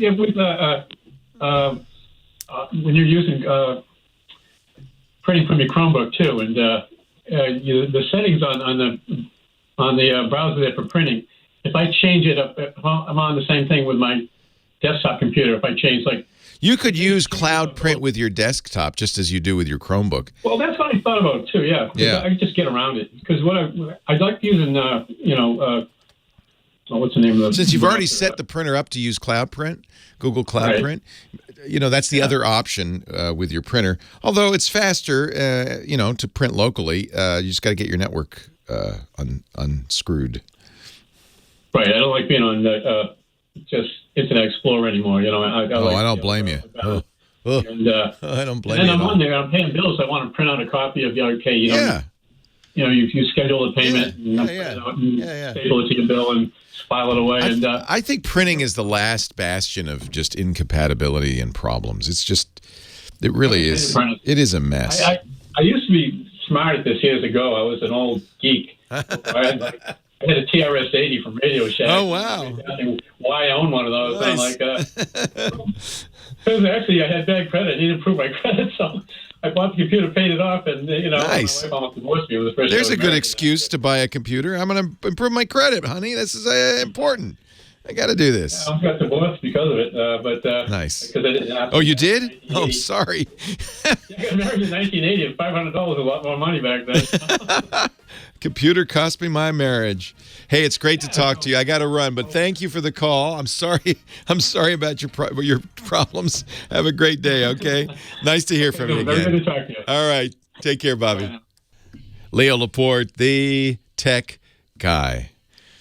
I have so much fun talking to y'all.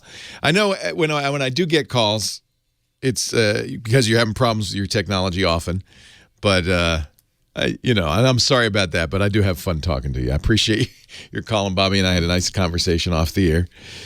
He's telling me about his first computer and how it practically cost him his marriage because it was so expensive. Gary's on the line from our favorite place in the world, Cheektowaga, New York. Hello, Gary. Hi, Leo. Happy New Year. Happy New Year. Before I ask my question, though, I want to Chautauqua with you about Chautauqua. I didn't mention it yesterday. Chautauqua Institute, the birthplace of Chautauqua, is still alive and kicking. Really? Upper New York State? No, they have lectures. They have literary arts. They have lots of stuff going on all year long. Most of it occurs in the summertime, but So we were talking on the last show about the word Chautauqua and how it was a big education movement in the United States, especially in rural areas, and it kind of faded away after something called radio came out in the 1920s. And the only reason I brought it up is because I kind of think of this as a Chautauqua, a chance for us to get together, talk, and learn together. I think it's a Chautauqua of the airwaves, if you will. Well, maybe we'll get you to the Chautauqua Institute to do a lecture on tech sometime. We used to vacation up your way on a regular basis, and I think I've been there when I was a Ute. We used to go up to Lake Otsego, up in Cooperstown, Upper New York State. We used to go up there. Love it. Love that area. It's beautiful. As you say, in the summertime.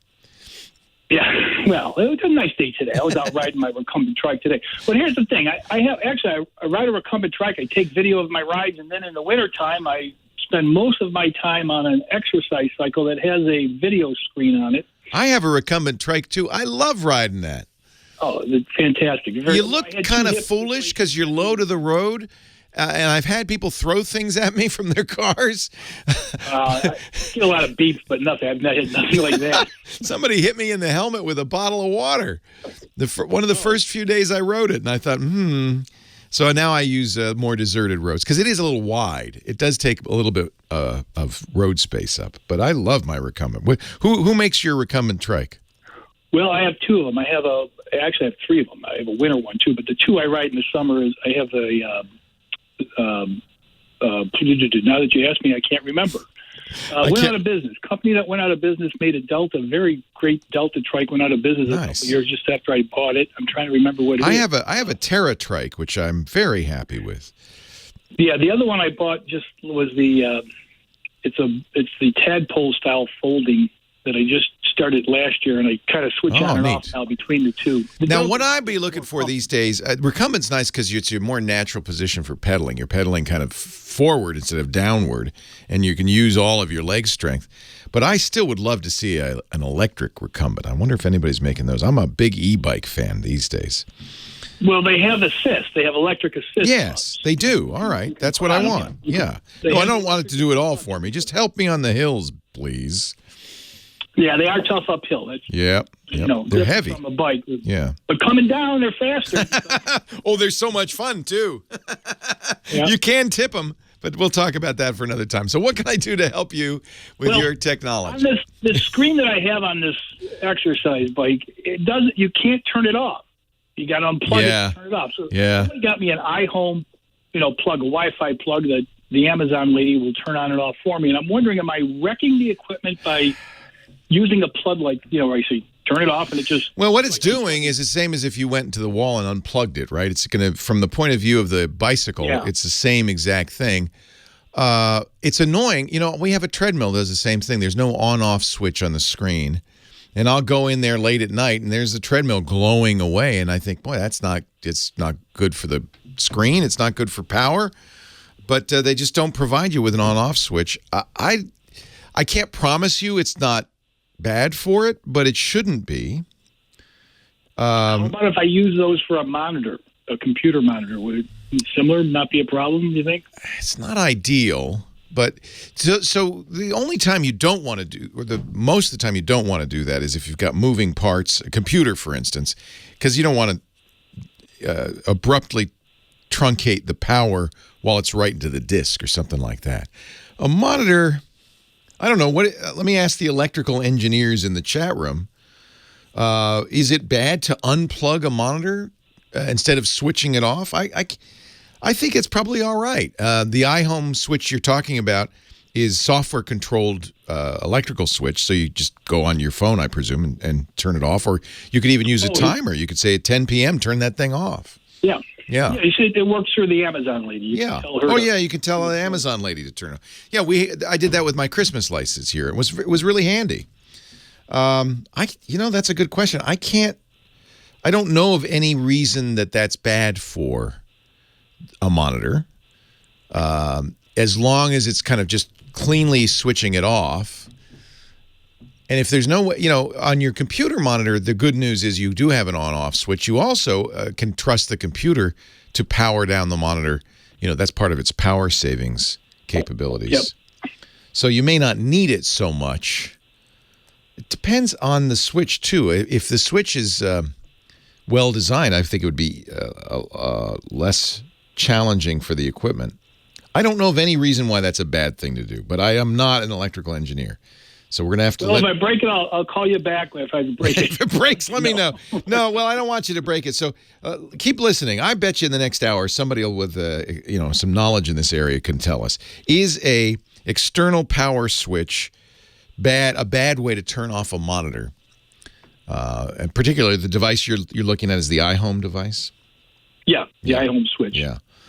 I don't see any reason why it would be, as long as it's not kind of sending a power spike up to the monitor when it turns it back on, that kind of thing. I mean, you unplug the thing, that would be the other way to do it. That's exactly the same, isn't it? Just unplugging it, plugging it back in. So I would think it's okay. All right, thank you. All right, Good New Year. Good question. And, of course, we have a vast audience of experts listening who will no doubt have something to say about it. 8888 Ask Leo. Or you can go to the website, techguylabs.com. There's a comments section there and leave your thoughts. Let's see. Line 3. Bruce in Las Vegas. Are you enjoying the crowds, Bruce? I'm staying as far away from it as I can. 180,000 people. It's not the biggest event, though. I bet the rodeo's bigger in Vegas. I don't know what the biggest event is. No, this is our biggest convention of the year. Okay. And there's more than 180. That's how many are registered for CES. The actual amount of people they estimate is about 370,000 people coming in. Holy cow. Whoa. Okay. That's a lot of people. I drive a cab out here, so... you know what it's all about. The numbers. Yeah. Yeah, but because it spreads so much over the entire valley, I mean, there are so many venues now for CES. Yeah. It's good for cabs. It's good for you. Lots of business. It's good for us. Yeah. First of all, I want to tell you, you were the first one to give me a webcam. Oh, did you get one of those Tech TV, Netcam Network, 3Com Netcams? I still have it. I can't find any drivers. That no, it's useless. But frame it. That's a piece of history. That's awesome. I got it when I called on Call for Help. We had to do that. Well, if you imagine, this was 1998. We started. It was ZD TV at first, then Tech TV. In 1998, nobody had Netcams at home. And we wanted people to be able to call in, and it's television, and be able to see them. So we gave away, 100,000 of those things. We gave away a ton of them. Well, I'm so glad you have one. Nice to talk to you again. One more question. How many CPUs did Norton break when you guys were building the UGM on the new screen? He did not break one of them. Patrick Norton has gotten much better than he used to be. Remember, he used to carry around a sledgehammer. He was a fan of breaking things that already were broken. Usually because... I remember a couple times that they said that he was putting them in and he bent the pins on trying to get them in. Well, that may be. Yeah, that may be. They probably were hiding that fact from me. That may be. He's got meaty hands. He's a big guy, Patrick is, and he's just a cuddly big old bear. I love him. And he's always been fun to work with. And you know what? Despite the maybe his reputation, he's actually a very gentle giant. My question is, I upgraded to a C7 LG TV. Very nice. You like it? 4K HDR. I love it. Yeah. It's the best TV I've ever owned. Hang on, because I have to take a break. I'm sorry, but I will keep talking to you off the air here. But we got news at the top of the hour, and, of course, lots more Tech Guy to come. Leo Laporte, the Tech Guy.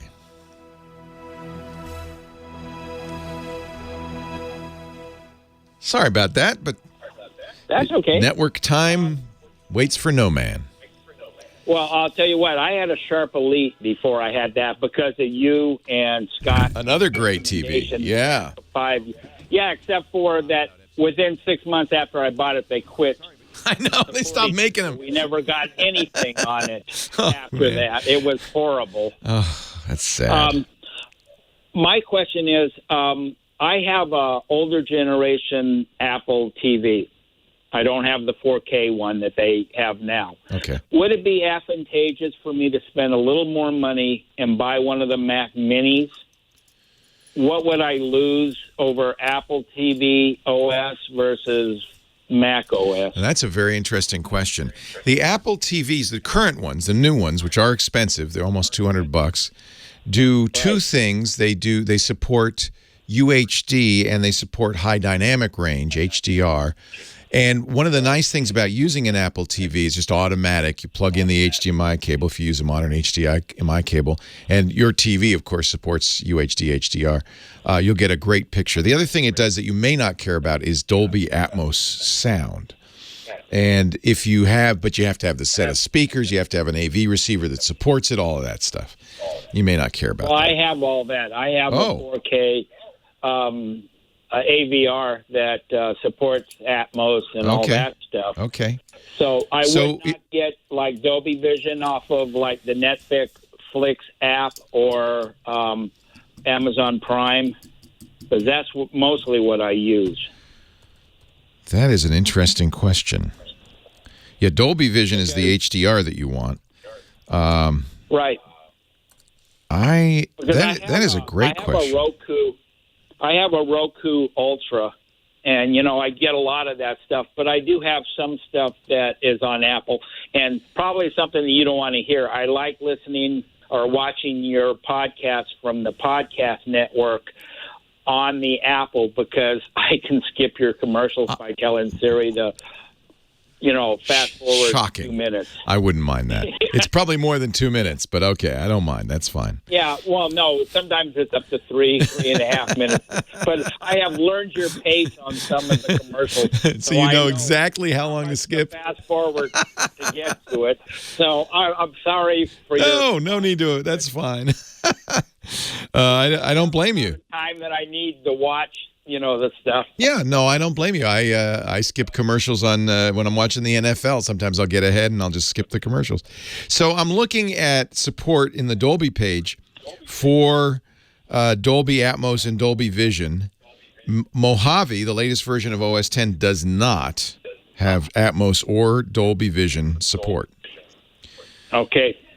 So I would lose that completely. Yeah. I don't know.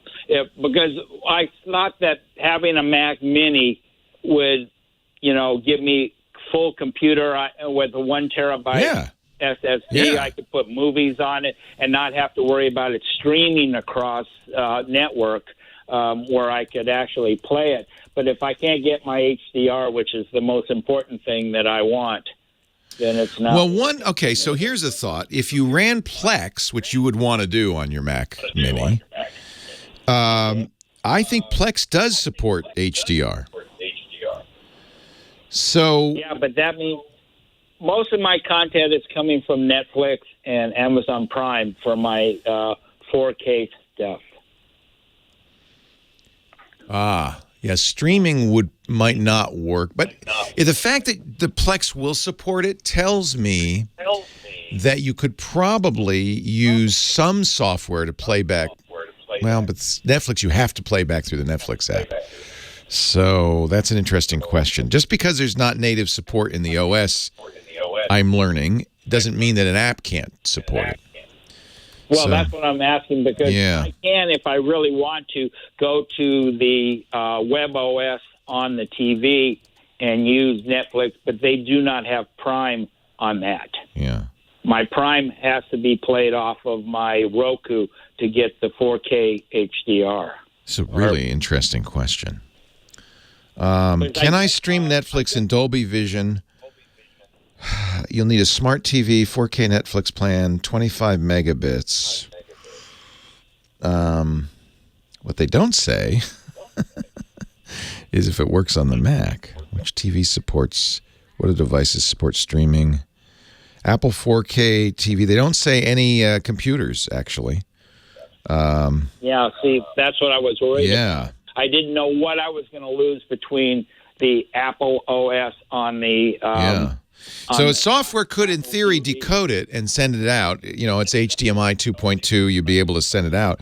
But it looks to me like Netflix has not made it possible on the... See, it's up to Netflix to do that in their app or Amazon to do that in their app. Although, wait a minute, there is no app. On macOS, you'd be watching it through the browser, wouldn't you? So that's probably the problem. The browser can't do the decoding. Yeah. When I do it off of the web OS, the interface on the TV, I get on the little upper right-hand corner, you get Dolby Vision shows up. Yeah. If I run it off of my Roku, I just have HDR. Isn't that interesting? It doesn't say Dolby Vision. Well, there's, it could be, there are a couple of three different HDR specs. It could be, if it says HDR, it's getting something in HDR. It sounds like, and the chat room's saying this, that the browser-based players for digital content don't support HDR in general. Okay, well, it looks like I'm going to have to go back to the Apple TV. Oh, here's one. With the 4K monitor. If you could put Windows on your Mac, it would do it. Microsoft Edge does support it. Yeah, I don't want to. Yeah, and they discontinued Edge, so what good is that going to be? I think they told Paul Thurrott told me that even though they're going to use the Chromium engine in Edge, that they're going to keep the Edge engine in Windows for some time for backward compatibility. Okay, well, yeah, that still doesn't help you. It's, if you're going to use a Mac, you could use a NUC. One of the Windows 10 NUCs look just like a Mac. Yeah, I think I'll just go with the Apple TV. I think so. I think it's worth it. I like the Apple TV myself. About on the iPhone, my iPhone 8, when I launch some apps, it keeps asking me for my password for my iCloud account. Yes, it does. Is there any way of getting, because I'm tired. I am tired of it too. I'm driving and I go to hit an app like my Google Maps, and it's asking me for a password while I'm driving. It's just like... It drives me nuts. I don't know of a way to prevent this. It goes away eventually. I don't know why Apple does this. It drives me nuts. I think it's a bug. But I used to have this problem as well. It would just pop up randomly. Oh, what's your password? It should remember it. Do you have which phone is it? iPhone 8? iPhone 8 Plus, yeah. So it's Touch ID. Yeah, I've had it for like 6 months now, and it's just driving me crazy. Every day, one of my apps asks for the stupid password, and I don't want to have to keep putting it in. Yeah, this is Apple. I once asked Steve Gibson about this. I said, is there any security reason for it? He says, well, I don't know, but I have to presume that Apple's doing this for a reason, like they're sensing a potential problem. I had it for a while. The only thing I could suggest is go into settings, make sure those passwords are, go through that process, disconnect and reconnect, enter that password, and just, cross your fingers. It did go away for me. I don't know what it was going on, but it did go away for me eventually. It's an Apple thing. I gotta run. Sorry. It's nutsy. Mine doesn't do it anymore.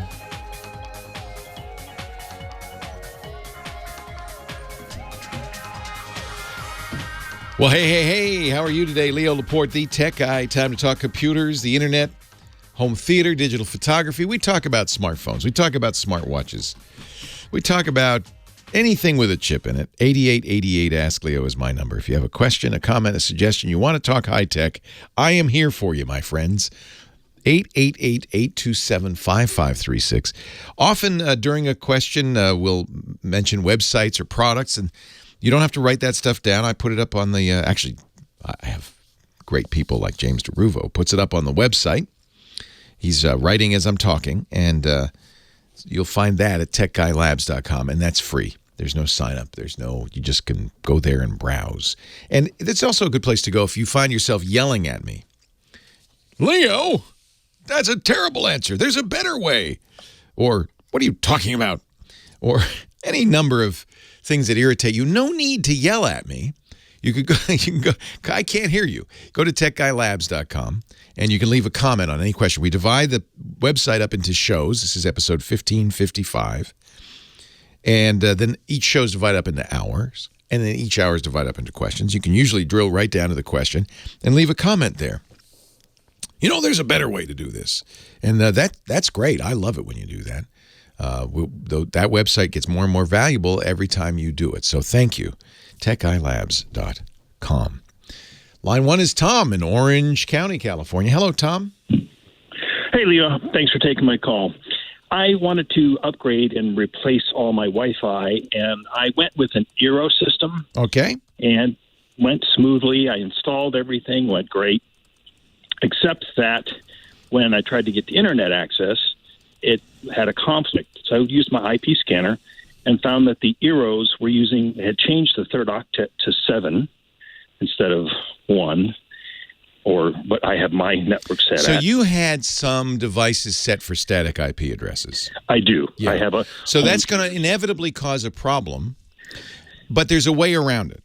So the way any router works is it will say for itself, I'm going to set IP addresses. I'm going to use DHCP, Dynamic Host Configuration Protocol, and I'm going to tell every local device on this network what their number is. And Eero may choose to use 7 for some reason, 198.192.7.1, 2, 3, 4, 5, 6, whatever it chooses. That's what's going to assign. Now, if you've used some of those as static IP addresses, there's a simple workaround. You need to reserve those addresses, and you can do that in the Eero app. Almost all routers will do this as well. Reserving an address says, I want this device to be this number, and don't you use that number for anybody else. But my issue was I called Eero just to confirm how to change the third octet back to my master one. And when you register the Eero, you give them an email or your cell number, which is what I gave because I don't have a landline. Yeah. And when I gave them that number, they said, oh, yeah, we see your network. I see your home theater. I see your computer. I see your Mac. They could see every single one of them piece of equipment on my network. Sure. Is that not a security risk? Well, you have to trust Eero, but, you have to trust any router manufacturer. I mean, you trust everybody you put software and hardware on your computers, in your system, in your house. All of them, there's a trust factor. I trust Eero. The reason Eero does this, you can see it too in your Eero app. You can see all the devices, is because they are constantly modifying your network settings, for instance, for quality of service. So if you're watching Netflix on your Sony TV, the Eero software will say, okay, that one prioritized packets going to Netflix, and this other person who's reading email, we don't have to worry so much about them. So the network's doing that. And Eero, I think somewhere in their agreement will tell you, yeah, we're keeping an eye on that stuff so that we can improve your service. They're not in my opinion, they're not selling it or giving it to anybody or using it in any malign way. It might bother you, though. Yeah, I think that, I understand why that bothers you. This is an issue in most cases with mesh routers in general, is that in order to optimize, they're constantly looking at what you're doing. I don't remember. By the way, I use Eero at home. They are a sponsor. My mom uses Eero because I set her up with it. So I trust Eero implicitly. I've talked to them many times. I've talked to the founders. I have a good sense of the company, and so I don't think there's any reason not to trust them. If you don't trust them, I can't remember. I haven't set it up in a while. There may be a setting, there often is in these kinds of things, not to send that information back. Often companies will say, we would like to, keep an eye on your network to improve our service. Is that okay? Apple does that when you first set up a Mac, things like that. Most people just say, yeah. Right, exactly. It's possible there's a setting in there. In my opinion, I wouldn't worry about what they're doing with the third octet. I would just let them do what they want to do. And if you want to reserve IP addresses, use the facility built into the app to say this one is always going to be this. Don't try to use it for anything else. That'll eliminate the IP conflicts.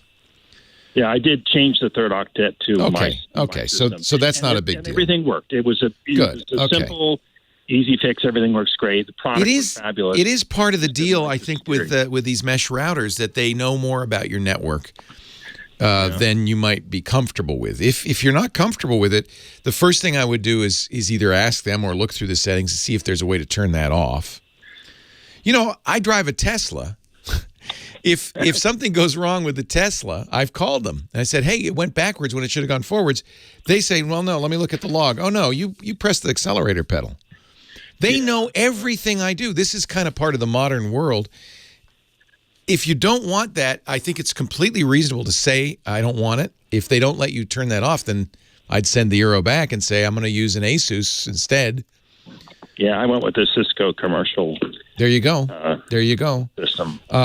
I didn't like it. I can understand that. I completely understand that. I'm looking at their privacy policy right now, and I'm just presuming that they at some point tell you that they're collecting this data and what they do with it. Yeah, they have to, thanks to GDPR. If they want to sell units in the EU, they have to be pretty clear. Types of data we collect: performance statistics, including network speeds, internet service provider, other Eero device data, network bandwidth usage, MAC addresses for Eero devices and connected devices, IP. See, by the way, once they have the MAC address, they know the manufacturer. In most cases, they know exactly what the device is because that's in the MAC address. IP addresses, network SSID. They also collect family profile names, device host names, firmware data, application clickstream, Wi-Fi channel usage information. And, I can understand why they collect that. It helps them diagnose problems and improve service. And that's one of the claims they make, is that we're constantly improving your network. Right. Now, if they get hacked, though, then someone can get easy access to our network, right? So no, that doesn't mean they can get easy access to your network. I mean, I think that's true of any router. It's probably easier to hack you directly than to hack the company. They store the SSID. Do they store the password? Because that's what you'd need to get access to your network. And by the way, they need proximity to your network. They need to be outside the house. Doesn't look like they store your network passwords. So, I think that, that's not unreasonable to say, I don't want that. I think that's completely reasonable. Okay. Well, I took it out, but I heard you speak a little bit ago about Eero again. I'm a fan, and as I said, I use it. I didn't pay attention to it. It doesn't surprise me, though, that they know that information. But this is kind of, nowadays, if you connect something to your network, we all have to read the privacy policy, because increasingly that's going to be an issue. In some cases, people don't like it because they may sell that data. Eero says, no, we don't sell it, and we don't, it's anonymous data. And then the second concern is a real concern, which is, what if they're hacked? So I think that you're right to consider that. What if your bank's hacked? What if Amazon's hacked? What if anybody's hacked? We're all in trouble. Yeah. And I don't. Well, thanks. I don't. Yeah. Thank you for the call and for letting people know. I think if that's something that concerns you, that's definitely a reason not to get an Eero. But nowadays, boy, you connect something to your internal network, you better read that privacy policy. One of the reasons I prefer Eero to other routers is the automatic updates and improvements. They're constantly updating their firmware for security reasons as well as improved performance. I value that. That's kind of goes hand in hand with them knowing a lot about your network. I don't really care if they know what kind of TV I have. But if you do, then you probably want to choose something that's not as intrusive. I also drive a Tesla. and I have to admit, knowing that Elon knows everything I do in his car is a little bit nerve-wracking. And he's willing to use it. 8888 Ask Leo the phone number. We'll take more of your calls in just a bit. Leo Laporte, the tech guy. Yeah, I mean, look, it's you make it. That's I guess the point, Massa Media, is, do you trust Elon or Eero or whoever has your data? Nowadays, your data is, everybody's got it. And we learned that many Android phones send data back to Facebook, even if you don't have the Facebook app on there. Apple for a long time did that, connected you to Facebook, even if you weren't a Facebook user. It's just, you got to read the privacy policy, see if you trust it. And then I think more to the point, see if you're getting something for what you're giving up. Because increasingly, that's what the situation's going to be. You're giving up stuff. Is it worth it? You need to know what you're giving up, and you need to know what you get in return. And then you can make the decision. For instance, using Gmail, Google's email. Is that worth it? Do you get enough benefit out of Gmail? Recently, I stopped using Gmail last year because I felt like I wasn't. That the benefit of using Gmail did not compensate for the lack of the privacy of letting Google hold my mail. In fact, I've moved my mail home now. I use a home server now. So there's, we all have different thresholds, I guess. I should also point out there's a huge trust is always, you always are trusting the software you use, the hardware you use. You're trusting that the privacy policy is accurate, right? You're trusting that they'll do what they say they'll do, that the company doesn't get sold and the data doesn't go with it, and then the next company doesn't have the same standards for trust and all of that.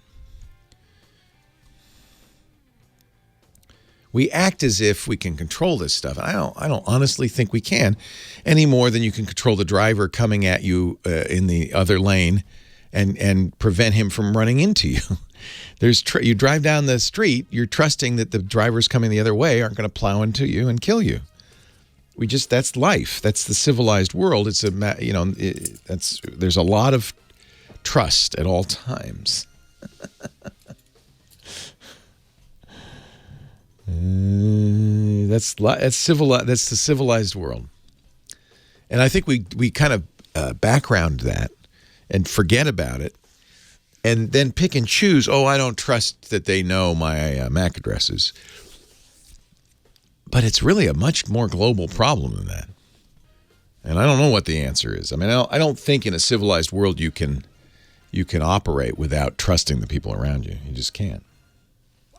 Leo Laporte, the hardest working man in technology. Actually, that's so not true. 8888 Ask Leo. Now, James Brown, he was a hard-working man. Whew. Greg in Boulder, Colorado. Leo Laporte, the tech guy. Hi, Greg.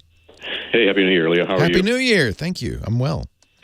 Hey, I just upgraded my Apple Airport Extreme to an Hero. So mainly because Apple has discontinued the Airport Extreme. Right, and it's I was over. concerned about the security. So what you heard from our last caller, does that bother you?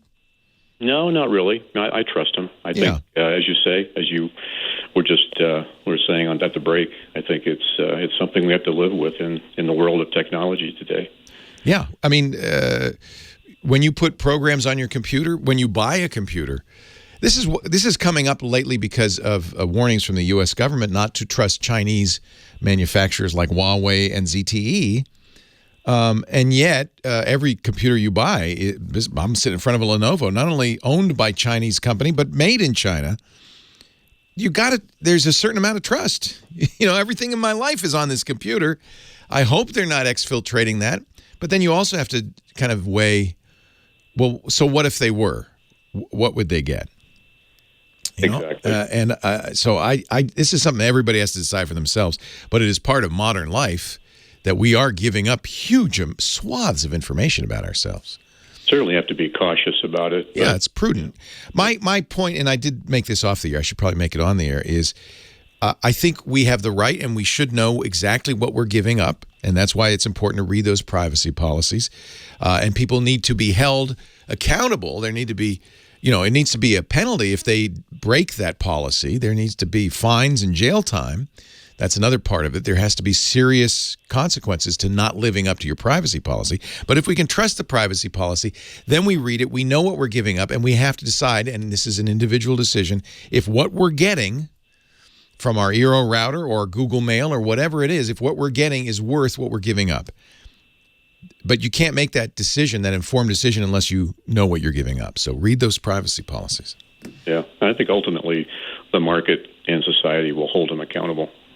I think so. And, of course, legislation like GDPR, the European Data Protection Regulation, those have some pretty big penalties. Sure. So what can I do for you? Well, I need to add a switch to my Eero. The base station, as you know, only has 2 Ethernet ports. Yeah. And I called Eero Tech Support just to ask if there was anything I needed to be cautious with here. And they said to not go for a switch that had QoS. Right. Or utilize the 802.1p standard. They don't want to do anything else to be doing any management. And this is kind of like our Eero call last hour. Eero wants to handle it all because that's when they can do the best job with QoS. Mm-hmm.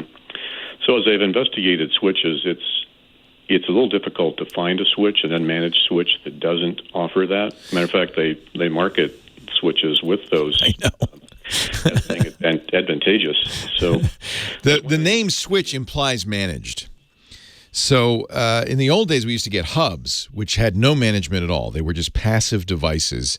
They were like splitters, basically, right? You can get, maybe the problem is looking at the word switch. I use a 24-port on my Eero, by the way, 24-port switch, but I think it's pretty much a hub. And, you know, I guess the dumber the better. Yeah. is the answer. That's interesting. You're saying all of these are offering 802. What did you say? 802.3p? 802.1p. 1p. Yeah. Let me look at the Cisco switch that I use and just see what it said. I bought this probably on Amazon, so I probably can go through my Amazon order history and just see what it says. Unmanaged is the key, right? I have a gigabit dual WAN port router. Is that what I have? No. Well, yeah, unmanaged is what you want. They used to be called hubs, but you can get a switch that's unmanaged. The name switch implies that it's doing some management, that it's segmenting your network, that it has the capability of saying, okay, traffic to this part of the network will be routed through this switch. So there is an implication that there's management in there. But I think if you got an unmanaged switch, it'd probably be all right. I'm not... Okay. Yeah, I got to find the 24-port hub that I use. Oh, it's from a TP-Link. Okay. TP-Link. Yeah, this one I'd recommend. I use it with my Eero. It's $88. It's a TP-Link 24-port. I don't know if you need 24 ports. That's a lot of devices. Not that many. Gigabit Ethernet unmanaged switch. Okay. That's the phrase you're going to search for. It was $88. They do make 5, 8, and 16-port versions of this. And TP-Link, there's another example. Chinese company, manufactured in mainland China. But I trust them. I'm presuming that switch is not exfiltrating important information to the Chinese government. Right. It's a great switch, and I actually bought 2 of them. I have one on each network in the house, and it's very handy for hardware. Okay, the main thing is to be cautious about the QoS. Right. You don't want it to conflict or to fight with the Eero. Yeah. Okay. And you want the Eero to be able to see through the switch to the devices on the switch, so it can manage those as well. Great. Okay. Well, thanks, Leo. Hey, my pleasure. Unmanaged switch. What do you got there, John? John, our studio manager, has another recommendation here. Cisco 8. Oh, this is what we use, right? I used this for years at home. Cisco Systems 8-port gigabit Ethernet desktop switch. $36. $36 for 8 ports. But yeah, it doesn't say unmanaged. So it says it on the fine print. Okay, good. Yeah. It's an unmanaged switch. So Cisco makes very good ones. That is an American company that manufactures in China. So go ahead, try to find a device not made in China. Oh well. 8888 Ask Leo. Leo Laporte, the tech guy. Yeah, nobody does hubs anymore, and I guess I don't know why that is. That's kind of what you want, is just a dumb hub.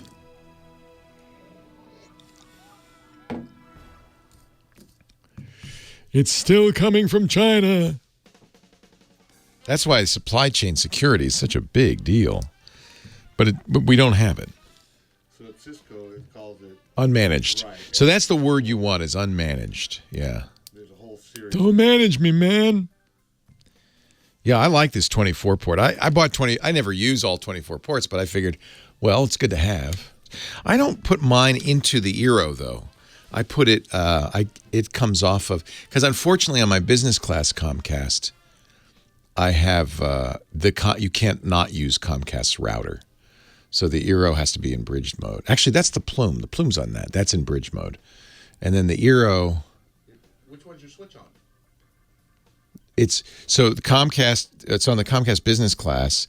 With the Plumes. And the Plume is off the switch. Comes off the actually comes off the. But the Plume is doing bridge because you can't turn off. You have to pay extra if you don't want it to do routing. It's really frustrating. I already pay so much for the business. And it works, so I'm not unhappy. It's fine. Yeah, I'm going to look at the Synology mesh router for sure. when they come out. I like Synology a lot. Nice Chinese company.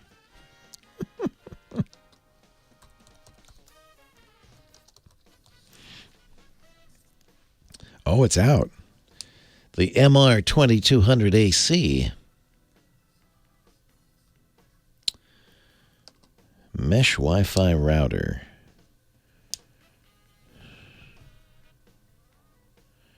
Tri-band.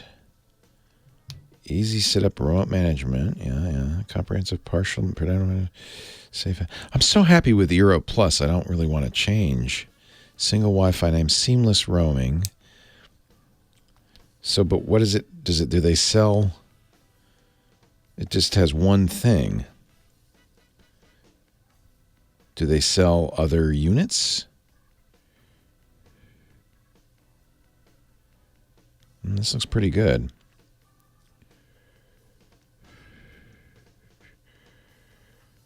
Oh. I'm confused. Expandable mesh router. They have the RT2600AC or the MR. So they're claiming everything's mesh now, basically.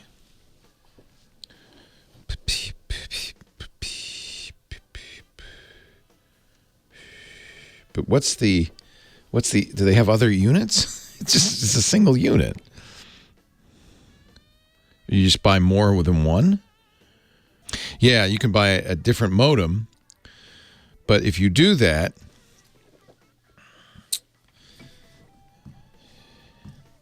can't remember what the deal was. There's a reason why I didn't do that. I think you have to pay for static IPs or something. There's another thing you have to do. It's been a couple of years since I talked to them about this.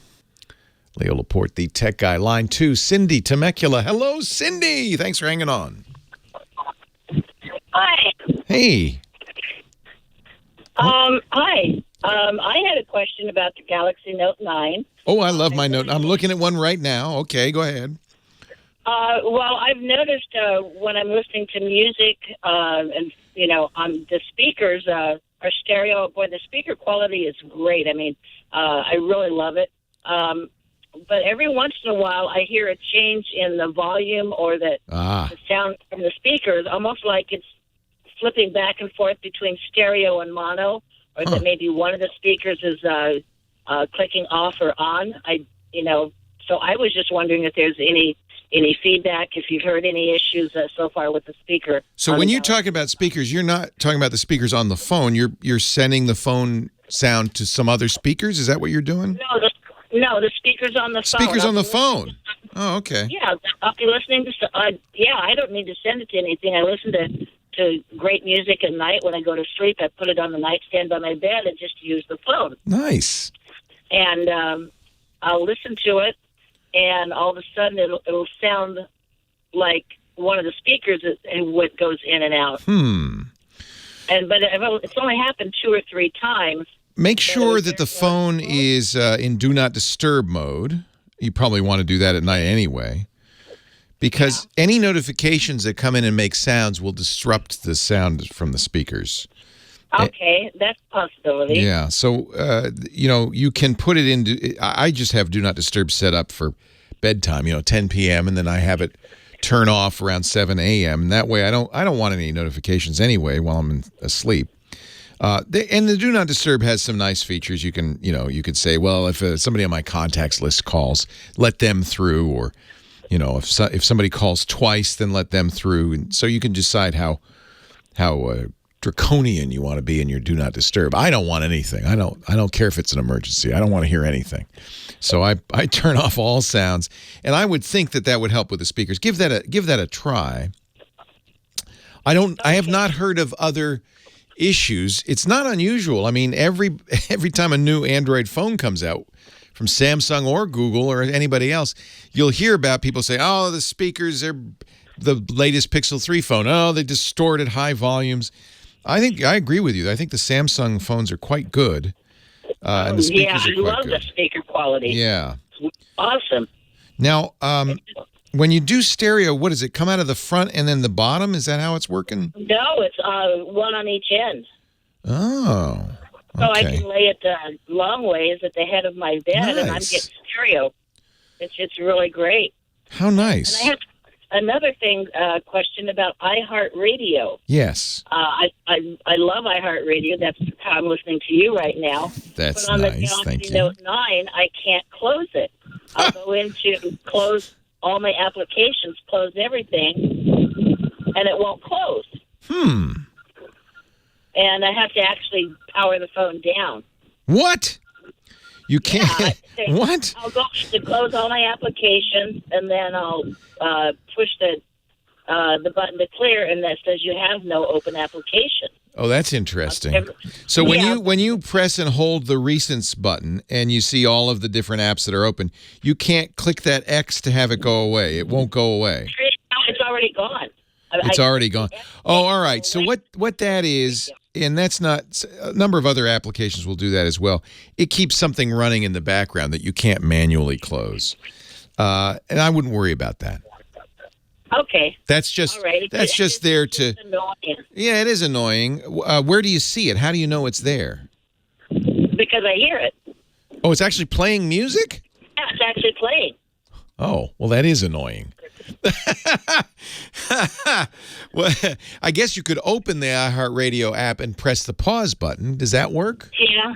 Well, if I open it back up again, click on the iHeart icon. Yeah. And then push the X and close. It closes out, but it still plays. That's not right. And when you swipe down to see your notifications, you don't see a player with a pause button on it. Nope, there's nothing there. Well, that sounds like a bug. I'm going to file a bug report with the iHeartRadio folks because that's not supposed to happen. Okay. So that sounds like a bug. Yeah. Do they have a tech support phone number? Good question. I don't know, but I'm sure they're listening. So hey guys, could you make it so that it closes, so that we don't have to keep? I mean, I like it that you're listening all the time, but really, people sometimes want to turn it off. Oh, when I live for iHeartRadio. Thank you. I do, and I love your show and all the little bless you. stories that you tell, and Thank you, Cindy. it's very comforting to listen to you. I'm trying to comfort you because this is an uncertain, dark world we live in, and we all need a little comforting on the radio. I have some advice for somebody that buys the Note 9. Yes. The glass on it is so slick that don't buy the Note 9 until you've got a case for it. Yes. Because it is slippery like it's been greased. This is true of most phones now, but a lot of these phones are doing, as the Note 9 does, a glass back. And I think it was Steve Martin who said, "Oh, I love the new iPhones. They made them slippery and out of glass." Yeah, you know what I found? I found went through a lot of different cases, and I found, I don't know if I can say this or not. Please say it. Punk. It's called Punk. Punk? For $29. Yeah, Punk. Punk. Punk. And it's waterproof, and it covers all the ports, the S Pen and everything. Nice. And it's a front and a back with a clear front on it. Did you get the Stud Star series? Pardon me? They call it the Stud Star series. The Punk case. It's at punkcase.com. I'm looking at it. P-U-N-K, right? Yes, P-U-N-K. Yeah, punkcase.com. And they're beautiful. Yeah. It has a front and a back. It's really tight. And no, I think all modern phones, but definitely the S9, because you spend a lot of money on it, get a case at the same time as you get the phone, because you will drop it. I dropped my S8, and it's got a nice crack on the back, and they break very easily. So absolutely agree with you on that one. But yeah, for the price, the Punk is really great, and it's not bulky. It's easy to hang on to, and I love it. Very nice. Thank you for the recommendation. Well, and I appreciate your show, and keep up the good work. And thank you. Merry Christmas, Happy New Year. Happy New Year, and I will make sure that the iHeartRadio people hear about that. I think that app is maybe needs some work. It's hard to do apps. Apps are hard. And it's one of those things that you probably noticed. You see updates all the time. Hey, here's some good news about your Note 9. Samsung says it's pushing out the latest version of Android for the Note 9. So you should, depending on your carrier, in the next few weeks, you should get an update to Android's latest version, Android Pie. And who doesn't like Pie? The Note 9 is a number of people picked it as the best phone of the year. It really is a nice phone. Here's my issue. My only issue with it. I use Google's Android phones. Probably not as nice a hardware. I wish Samsung would offer a plain Android version of the Note 9, not with all the Samsung stuff. Some people like all that Samsung stuff, but I'd like it a little bit more plain. But more even than that, I'd like it to be updated more often. I'm looking at my Note 9 right now, and the last security patch is from November. And I think any Android phone, you really want it to be updated more than every few months. Let me just check real quickly on my Pixel 3, the Google phone. I bet you that's got something a little bit more recent on its system update. Yeah, a security patch from December. It's at least a month later. Leo Laporte, the tech guy.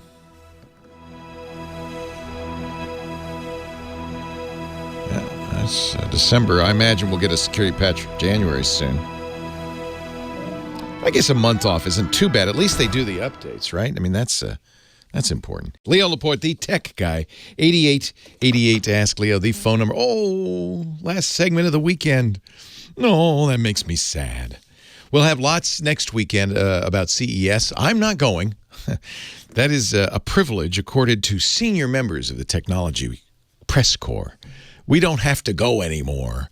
We let our younger compadres go and suffer and wear out the shoe leather for us. But then the good news is I can tell you everything because I've got people down there. Father Robert's down there. We've got Sam Abuelsamid down there.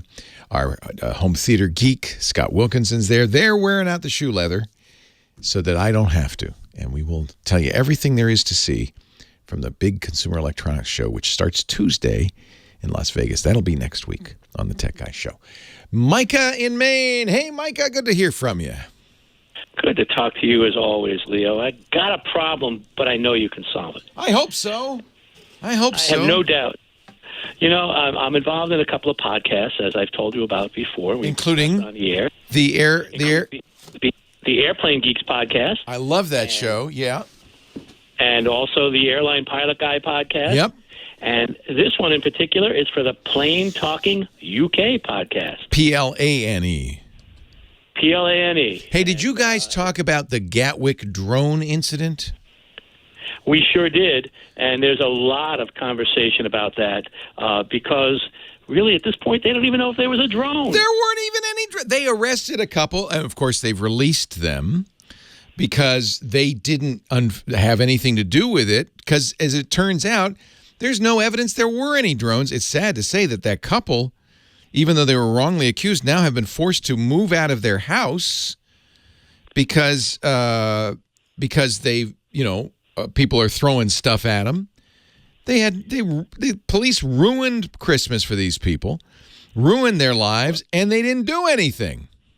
Well, for those people that are interested in drones and such, and actually, technically, they are not drones. They are unmanned aerial vehicles, UAVs. Yes. There's a marvelous podcast put on by a couple of people that also do the Airplane Geeks podcast called the UAV Digest. Oh, I have to listen. Out every Friday, and it covers everything there is to do with UAV, and it covers it professionally and in great detail, but in a way that any listener who's just a beginner or just has an interest in it from a news perspective can listen to it. TheUAVdigest.com, yeah. Boy, you do a lot of podcasts. I didn't realize that, Micah. You're very involved.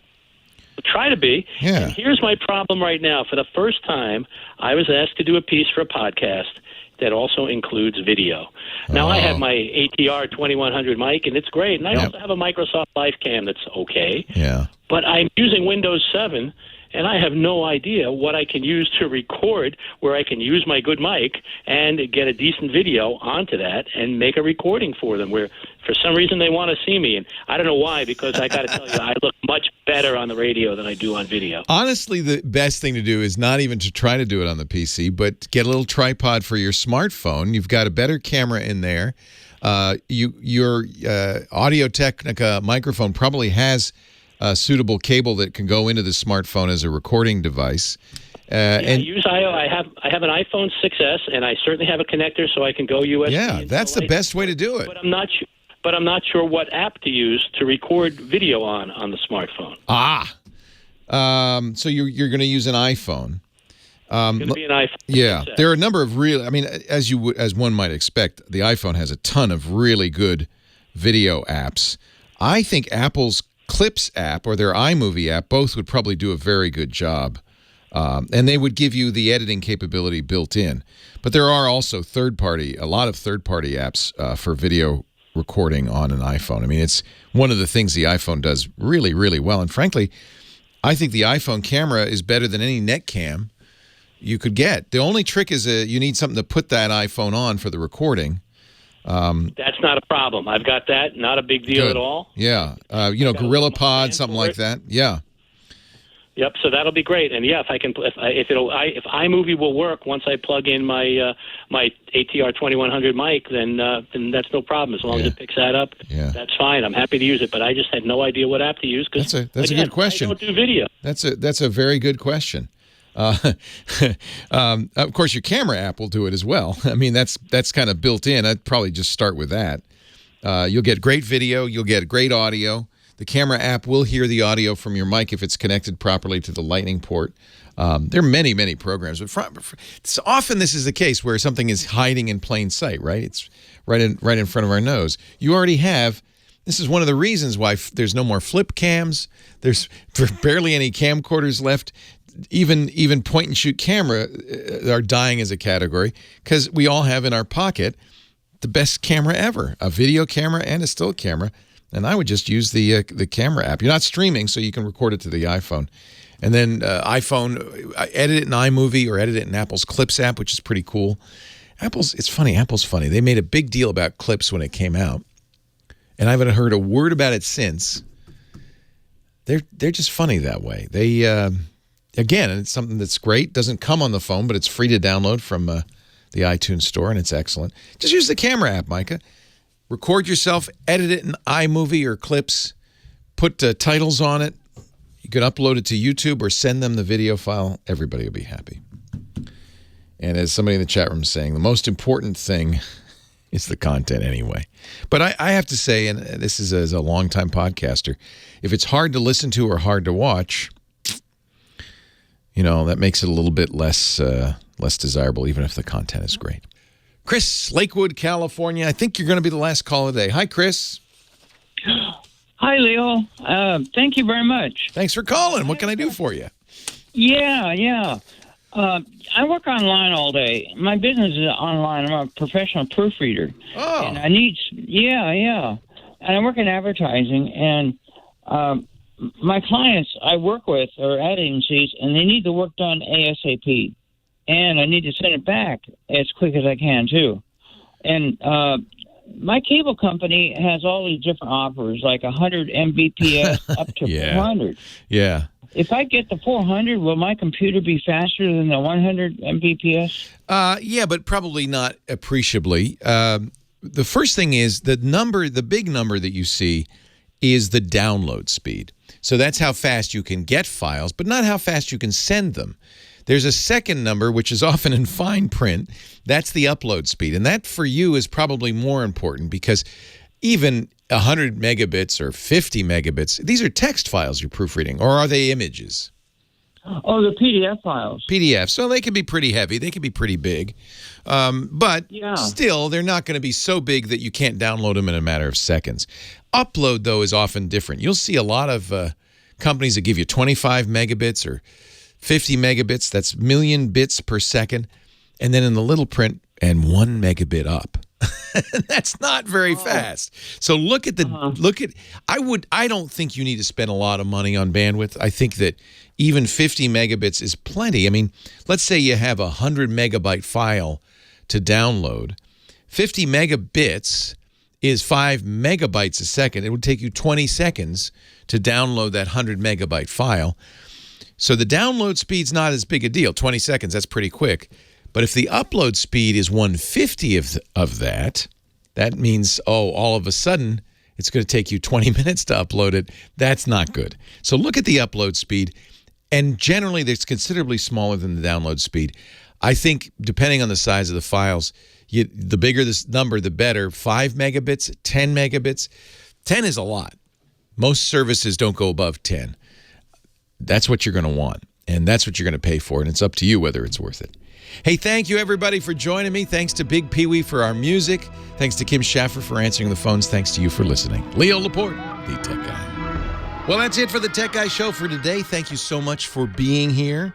And don't forget, TWIT, T-W-I-T. It stands for This Week in Tech, and you'll find it at twit.tv, including the podcasts for this show. We talk about Windows on Windows Weekly, Macintosh on Mac Break Weekly, iPads, iPhones, Apple Watches on iOS Today, security on Security Now. I mean, I can go on and on and on. And, of course, the big show every Sunday afternoon, This Week in Tech. You'll find it all at twit.tv.